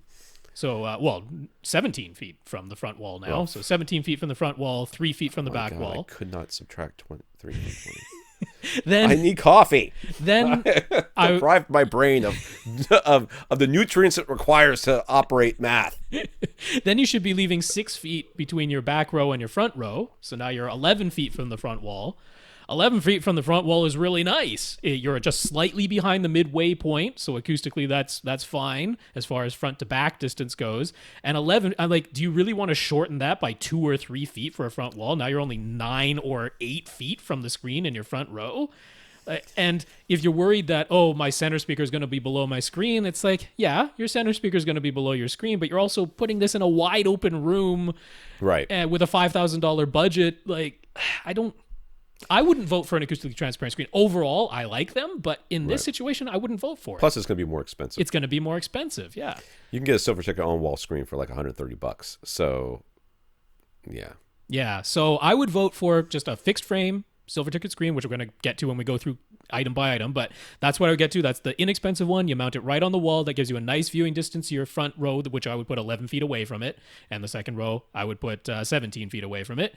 Leaves you some space behind that second row. It all works out. Now, maybe he ignores us, or someone else is listening and they're like, I'm building a false wall. I would like to know what insulation to put behind there. Any insulation. I was going to say, whatever is left over. Whatever is the cheapest insulation you can get, because you're not going to see it, and they all perform the same. Right. Any insulation behind there. Yeah. Okay, I'm scrolling down. For this budget, a 1080p projector would be fine. What do we recommend? Okay, I'm not going to look at your recommendations. I'm going to guess it's going to be a BenQ or a...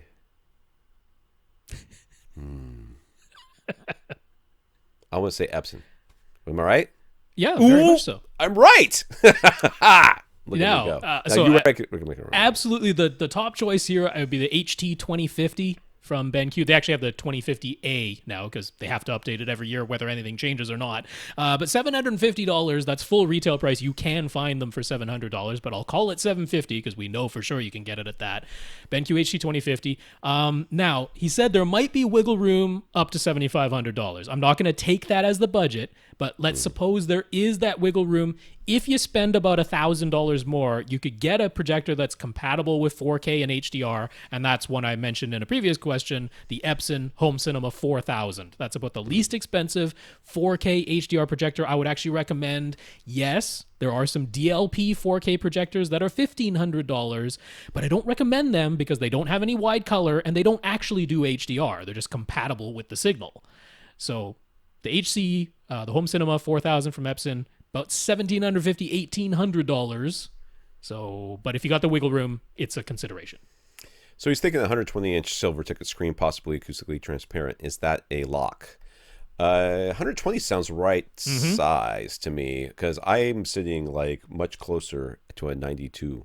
So you're 11 feet away. I would say 120 sounds right, but I would just put it right on the wall. I don't think you need acoustically transparent. We've already discussed that. Yeah. At which point, so $250 can get you the 120-inch fixed frame white screen. That's what you want. $250, can't beat that. Now, it is $400 for the acoustically transparent, so it's not like we're going insane as long as you stick with silver ticket. So if you're going to do it, then by all means, but know that it's $400. So now, running total that I've kept track, you're either at $1,000 if you went with the inexpensive BenQ and the fixed frame, non-acoustically transparent, or as much as $2,200 if you got the acoustically transparent and the Home Cinema 4000. That would be the big upgrade choices. All right. Which 4K Blu-ray player so that he can get the most Atmos content? The most? I mean, they all do the Atmos. Well, no, but as opposed to just a 1080p Blu-ray player. Oh, all right. Yeah, you could do the UDP X. I'd go the 800. 800. Spring the few extra dollars for the 800 with a projector. $220 right now. That allows you to do the HDR to SDR conversion really nicely for that BenQ projector if that's the way you go. You don't really need that for the Epson if you happen to go with it, because it can actually work with an HDR signal. You don't need to convert HDR to SDR necessarily, but a lot of people still do, because projectors definitely don't get to 1,000 nits. Right. Nowhere close. So a lot of people still prefer to convert the HDR to SDR. Either way, the X800 from Sony is a great choice. I will mention, though, you might want to consider getting either, or perhaps in addition to, an Apple TV 4K. Right. Because lots of Dolby Vision content on iTunes. They're going to be adding Atmos, and you get the Atmos like for free. They're not charging you extra to get Atmos for anything you already own in iTunes. And they will support the Netflix with Dolby Vision and Atmos. So it's a really good streaming box if you want to have Dolby Vision and Atmos, or HDR and Atmos at least in a projection setup. Yeah, $180 for the Apple TV 4K. So even if you can't go all the way up to a 7.2.4 system right away, that is still the eventual goal. So which AV receiver would we recommend? Well, 7.2.4, you're going to have to go with the Denon X4400H or whatever it's called these days. Yep. That's I think the cheapest or least expensive one that does that many channels. Well, as we mentioned in a previous question, there are the Marantz alternatives that might be a little bit less expensive. We're going to point you to accessories for less, for sure. Get it from there. So and like you're I just going said, to keep your eyes open basically and go, with, because their inventory is going to change. Yes. So, and their prices shift too. Yeah. So, the day that you're ordering, don't already have it bookmarked for whatever we tell you right now. You're going to have to check them all. Yeah, so actually look for the following 4 models, and on the day that you're buying, look for the SR6011 from Marantz and the SR6012 from Marantz, and then look for the X4300H, because occasionally one or two still come into stock over there. Look for the X4300H from Denon or the X4400H from Denon. Those will be the least expensive models that out of the box, they'll do 5.2.4, and then you'll need to add a 2-channel amplifier to them to go all the way up to 7.2.4. But max price right now, X4400H refurbished from Accessories for Less is $1,000. And then right now, as we're saying this, you can get the SR6012 or the SR6011 for less than that, but the prices might change or they might not be in stock. Subwoofers, he says, big open space. Hopefully 2 of them. Which ones? I'm going to say not 2 of them. Oh. Really? With 2 rows of seats? 2 rows of seats? How can we not have 2 of them? Dude, your whole room is like a bass trap. It's like this big. It is very unpredictable. We don't know exactly what's going to do. We don't have any idea how this thing's going. And I know for sure you're not going to let us put 1 sub on the right wall and 1 sub on the left wall. Okay, what you're going to do is you're going to say, I'll put one in the front right corner, one in the rear left corner of my theater space, in which case we're going to be like, good luck. So buy it from SVS, because then you can call them for sure. Mm-hmm. And I've never had them say no to this that I know of, and say, I already bought 1. I want to buy a second one. Can I get the discounted price? And they'll say, oh yeah, sure, no problem. Yep. That's what they say. So I would buy a sub. Okay. And I would probably get in, because this theater space, while the area is big, the theater space is going to get quite tight with all these chairs and crap in it. So I would get a cylinder sub, and I would get at least a series, the 2000 at least. Oh yeah. You could go bigger. I wouldn't be too worried about a 2000 series in here. Maybe it won't be able to fully pressurize because you got a pretty big area, but at least it won't break itself. Will never break itself. So yeah, I'm pretty good with that. I went with duals in my configuration, $1,500. It's a pretty good chunk out of your $5,000 budget, but I managed to still make it work with everything else coming up. $1,500 for dual PC-2000s, but a less expensive choice that I would be okay with. I like the 2000s a bit better, let's be clear, but dual VTF-2 Mark Vs from HSU, shipping included, is $1,165. That's a lot more floor real estate, though. It is. It's more floor real estate, and they don't play as loud as the 2000s do even. So if you really want to get towards pressurization, spend a bit extra, get the cylinders, get the PC-2000s. That is my top choice for you. But if you got to save the money, I wouldn't say no to dual VTF-2 Mark Vs. $1,165 keeps the budget more under control. So we'll need at least at least a 2-channel external amp if they end up doing 7.2.4 right away. Which amp or amps? You're going to get the one I got, except for the newer one. The APA100 is what I have. And the current one is the APA102. Yeah, so basically it's a 2-channel amp that costs like $100. $100, 2-channel amp. That's the one. You're going to use those for your top, because you're not going to have a choice. It's going to be your top middles or top. They'll tell you which one you can use. And you could use them for your surround backs. That's an option. Yeah. But that's probably the one. I mean, if again that $7,500 wiggle room, you could possibly wiggle your way up to $500 for an Emotiva A-500. That's $400 extra bucks. But that's $400 extra bucks. It's not necessary. Because I kept in mind this room size, and I'm like, let's get you speakers that can handle this room size without oodles of power being necessary. So not necessarily, but hey, if you just want the 5-channel amp for some reason, $500 is about the least you can spend. A500 from Emotiva could be an option. All right, speakers, minimum 5, maximum 11, RBH, Ascend, Aperion, SVS. What do we recommend here? It says you're sitting close to them. So for the most part, you're not that far away. Now, people in the back row, you're going to want to have your mains be able to either put out some sound or be very efficient. So you could go with something horn loaded. I like the idea of getting the new RBHs if you can squeeze those into your budget. Those are not super efficient. No. But they have high power handling. Right. So that might be an argument for spending a bit more on the extra amp if you went that way. I like the idea of doing that. For the overhead speakers and for your surrounds, you could, if you go RBH up front, that's where you can skimp, I think. I do like the idea of having 2 surrounds on each wall. So I know that. So you're going up to 13 speakers potentially. I'm going up to 13 speakers where you're going to wire those speakers in series? Series. I'd go series for sure. Yeah. So you're going to put one so they're both going to be wired together, and we'll talk about that later. But there'll be the same output from both speakers on the left, same output from both speakers on the right, and having placing them as you would place surround speakers, but behind one for each row, just a little bit behind their head. That being said, you still don't have a left wall, so I'm not exactly sure where you're planning on putting your left surround speaker. Well, that's actually a question that he has for us. So. Okay, but we'll deal with that in a second. Yeah, I like the idea of getting like the Focal little birds, or whatever they're called, the small ones, and doing that for all the surround and overhead speakers if you can.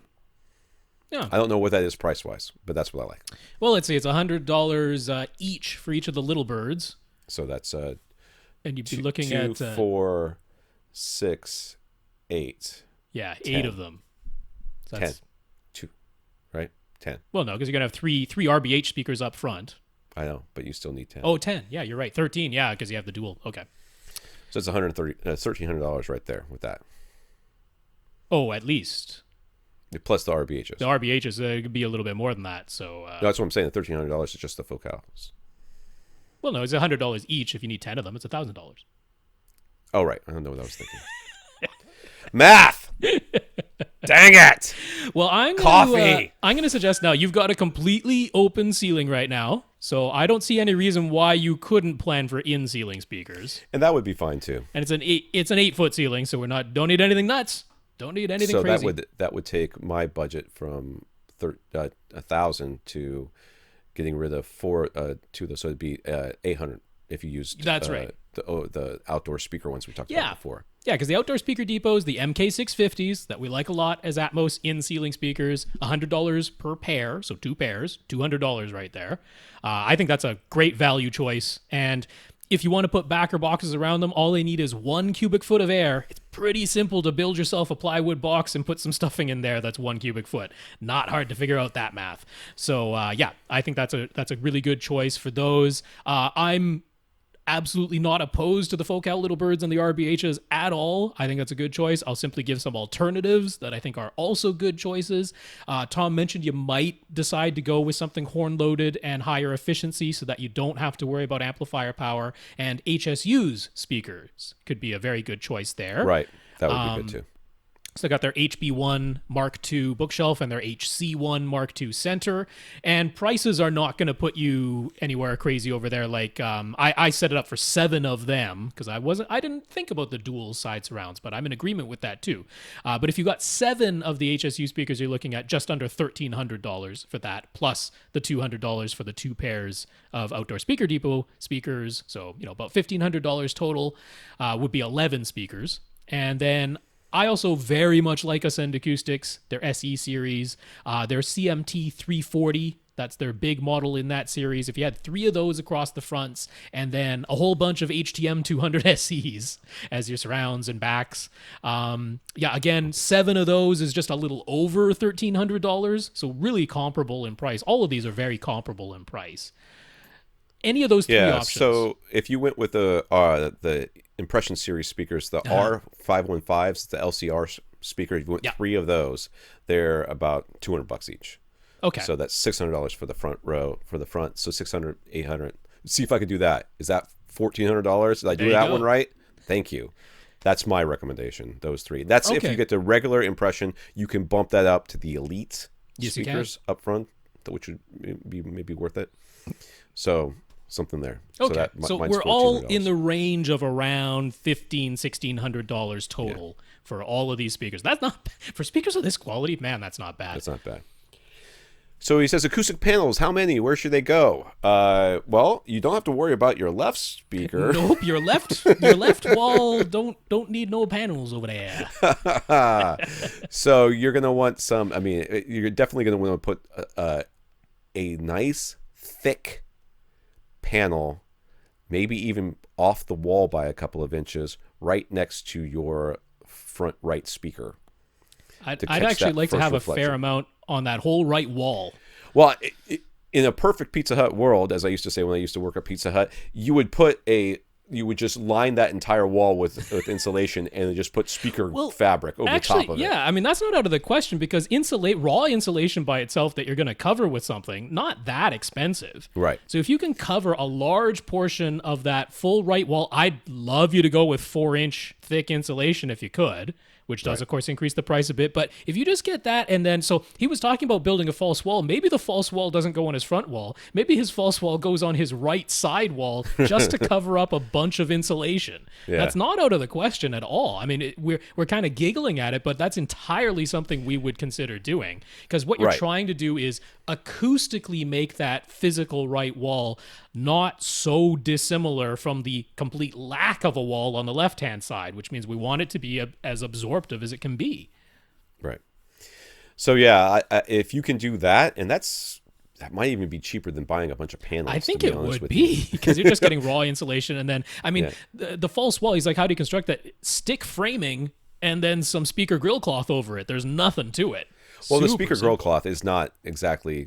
It's not exactly cheap. It's not to cover an entire wall. I guess 20 feet you can get it from Seymour AV though for not that much money. Yeah. So I would look into that, and then if you can do that, then you really only kind of need nothing else. I think maybe I'd still put a panel on the back wall for sure. Sure. But I think that's probably about all I would do. To be honest with you, I'm down with that. I wasn't thinking of that. I love that idea, but I was like, I would send you an Acoustimac. I'd get their DIY kits because you're finishing this room, so I'm assuming assembling a DIY panel kit is not beyond anyone's capabilities. That's pretty good. I would have had you get 8 4-inch thick panels, which would be about $400. Is about $50 a piece. But I think if you put that $400 budget towards just making your own right wall super absorptive, that'll still work. Right. So, budget about $400 for your acoustic treatments. All right. Wires, cables, mounts, that sort of stuff. Well, a mount should... what did I just do? I don't know. A mount should run you about $100. You know, you can get one cheaper. Get one from Monoprice, $25, man. Oh, they even have one that's like adjustable in its height, which you would want for that BenQ, because the BenQ doesn't. Yeah. It has a little bit of vertical lens shift, but very, very little. So you might want an adjustable vertical. So mount. Can the BenQ be put in a shelf back there? No, because it needs to be closer. It has to be closer. Okay. It doesn't have the zoom range to be on a back shelf. Okay. The Epson might. The Epson has a lot of zoom range and a lot of lens shift. So that would save you some money, because that's like a piece of plywood and a couple of brackets. Right. Which you could still do just on the ceiling. Yeah, it would just be on the ceiling. But, now, you just got to make sure that the BenQ can actually, or any of these projectors, if you decide to do that, not all of them can project down. That's right. From you know, a lot of them will set up so that if it's table mounted, it's meant to be at the bottom of the screen. Yeah. Looking, the bottom of the image going up. Whereas some of them you can flip that so that you're to the bottom of this. They're at the top of the image, even though they're right side up. But if you'll have to ceiling look into mount, and again, like $25 from Monoprice can get you a mount that can do this. Yeah. So that's probably cheaper than building the thing yourself. Might be, yeah. And then cables, again, Monoprice is a good option for that. You can always just Amazon it, see what you can find. Sure, but I'd go with Monoprice. I like their stuff. I also like putting all your gear in the back of the room in that little alcove thingy you got back there, and that means that your HDMI cable doesn't have to be hugely long either. Yeah, but again, I'd still get it from Monoprice. If you can fit within their copper ones that are HDMI high-speed premium certified, which those ones actually do pass the whole thing. They've got the sticker and they're fully certified, and they really do the 18 gigabits per second. But you don't want to go beyond 25 feet with those, and even 25 feet is a bit sketchy. I'd rather stick to about 15. So if you're getting over 15 feet, definitely if you're getting over 20 feet, go with their DynamicView, their active HDMI cable. But yeah, that's a great choice there. What about maybe 500 feet of speaker wire, a big old spool of speaker wire? Right. You can get that from Monoprice. Yeah. And maybe some wall mounts. You can get those from Monoprice. So I'd get it all from Monoprice, and I budget about $400 for your cables and wires. So what should they do for the left surround speaker that won't have any wall to mount it to? You mean your pair of left surround speakers that I have decided that you're going to have? I mean, really, I like the idea of having them on stands. Mm-hmm. And if you can, get a stand that will actually connect to the bracket at the back of the speaker. Okay. So that it's physically connected to the stand. So you can't knock it off the stand. The whole thing has to go over. So there are options there. I don't know what they are, but that's what I would be looking for. We always recommend SanDisk. I don't know that SanDisk has anything like this, but they probably do. And even if they don't, you could probably build something yourself. I mean, if you guys I'm can mostly finish this okay with sticking a bunch of blue tack under your speaker. It makes a pretty solid connection and gives you some damping, which is nice. Yeah. Either way. But I mean, you got to put them on stands. My immediate thought is to put it on a stand for sure. Yeah, you really can't hang them from the ceiling, and I don't like the idea of trying to put, top middles or top fronts or whatever it is that you're going to have up there and surround speakers on the ceiling. We've known from many experiences that doesn't work very well. So stands is the way to go here. Yeah. Now it looks like he's got like a bar area planned that'll go next to the rear row of seats. Maybe you can just put the second left surround speaker somewhere in that bar area, because that seems like it's going to be about the right height. Right? Most bars are about the right height for a surround speaker. So that might be fine for one of them, and then the one that's going to be for the front row. I'm thinking it just goes on a speaker stand, which would be very close to the bar, so it's not like it's going to be hanging out in the middle of nowhere. It's going to be like next to the bar, so just don't bang into it, Right. Now, if you decide you don't want to go with two surround speakers on each side, if you decide you don't want to go with that, then you're going to have to decide what's the most important row, right? Really, and place it optimally for that row. Yeah. The people, like, if you decide that the front row, which is probably what you're going to do, is the most important row, well, the people sitting in the back row the surround sounds are actually going to be coming from in front of them, which is non-optimal. But who cares? They got stuck in the back row. Yep. So and they still have surround backs, and they still have overheads, so they're all right. They'll live. Yeah, they'll live. All right, that's going to be it for this week. Oh, well, last one of his was anything else, and I'll just we talked about Logitech Harmony remotes already. Oh, yeah, if you want to get that, that's a great add-on that can make your system nice and slick. Since you're building everything, I don't know, maybe you're getting some lights that you can control with an app or whatever, and the Harmonies can do that too. So you can have a cool You also thing. need to consider where you're going to put your gear and right. build he shelving. has a spot marked out in the back left corner of the theater area there. So if you don't already have shelving built for that, you're going to want to plan for it and do yourself a favor and do not, if you have it built in, just make sure that you have it built in such a way that you can access your gear. Yeah. Getting behind your gear is it's an inevitability. Yeah. You will add something or something will break and you'll have to replace it. You want to be able to get behind your gear. But since we gave a couple different options, I totaled up all the least expensive options. So if you went with all the least expensive options, and this is including $400 for acoustic treatments, $400 budgeted for cables and wires, and $120 budgeted for a Harmony companion, and all of those are optional. You might have some wiggle room in there, but all the least expensive total together, those things included $5,550. So we went a little over the $5,000, but you said there might be wiggle room up to $7,500, so that certainly fits within that, while being much closer to $5,000. If you went for all the most expensive options, so you upgraded the screen to acoustically transparent, and you went for the HDR projector in the Epson, all that stuff, and the more expensive subs to $7,855. So a little bit over the $7,500 theoretical max, but that's all the most expensive. You don't need all the most expensive. That was even with the 5-channel Emotiva amp in there. So yeah, lots of ways to bring that down. Who do we got for next week? Just Infinite Gary, who only had a couple of questions there, so he's the last person on our list. All right. Well, this is AVRant, the podcast that answers your home theater questions. To get your question answered, all you have to do is ask. You ask by emailing us at question@avrant.com.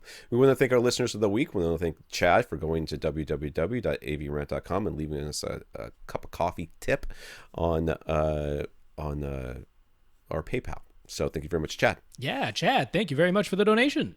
I want to say thank you to our 60 patrons over at patreon.com as well. Yeah, patreon.com/AVRant podcast. And thanks so much to our 60 patrons. And a big congratulations goes out to Joshua, who won our listener Chris's Insteon Hub giveaway contest. So thank you, Chris, for the Insteon Hub giveaway, and congratulations to Joshua. Yeah, Joshua A. We'll make sure that it's the correct Joshua getting credit for the win there. So Joshua A., who entered, congratulations on getting that Insteon Hub. So Joshua A., contact Tom, give him your address and phone number, and we'll get stuff sent out to you. All right, for AVRant, I'm Tom Andrew. And I'm Rob H. Now go out and listen to something.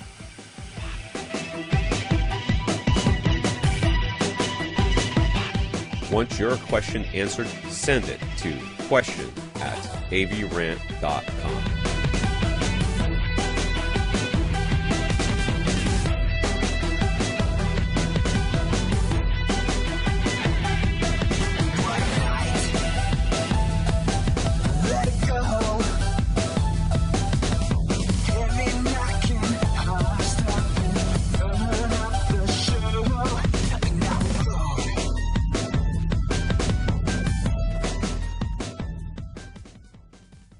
This is AVRant.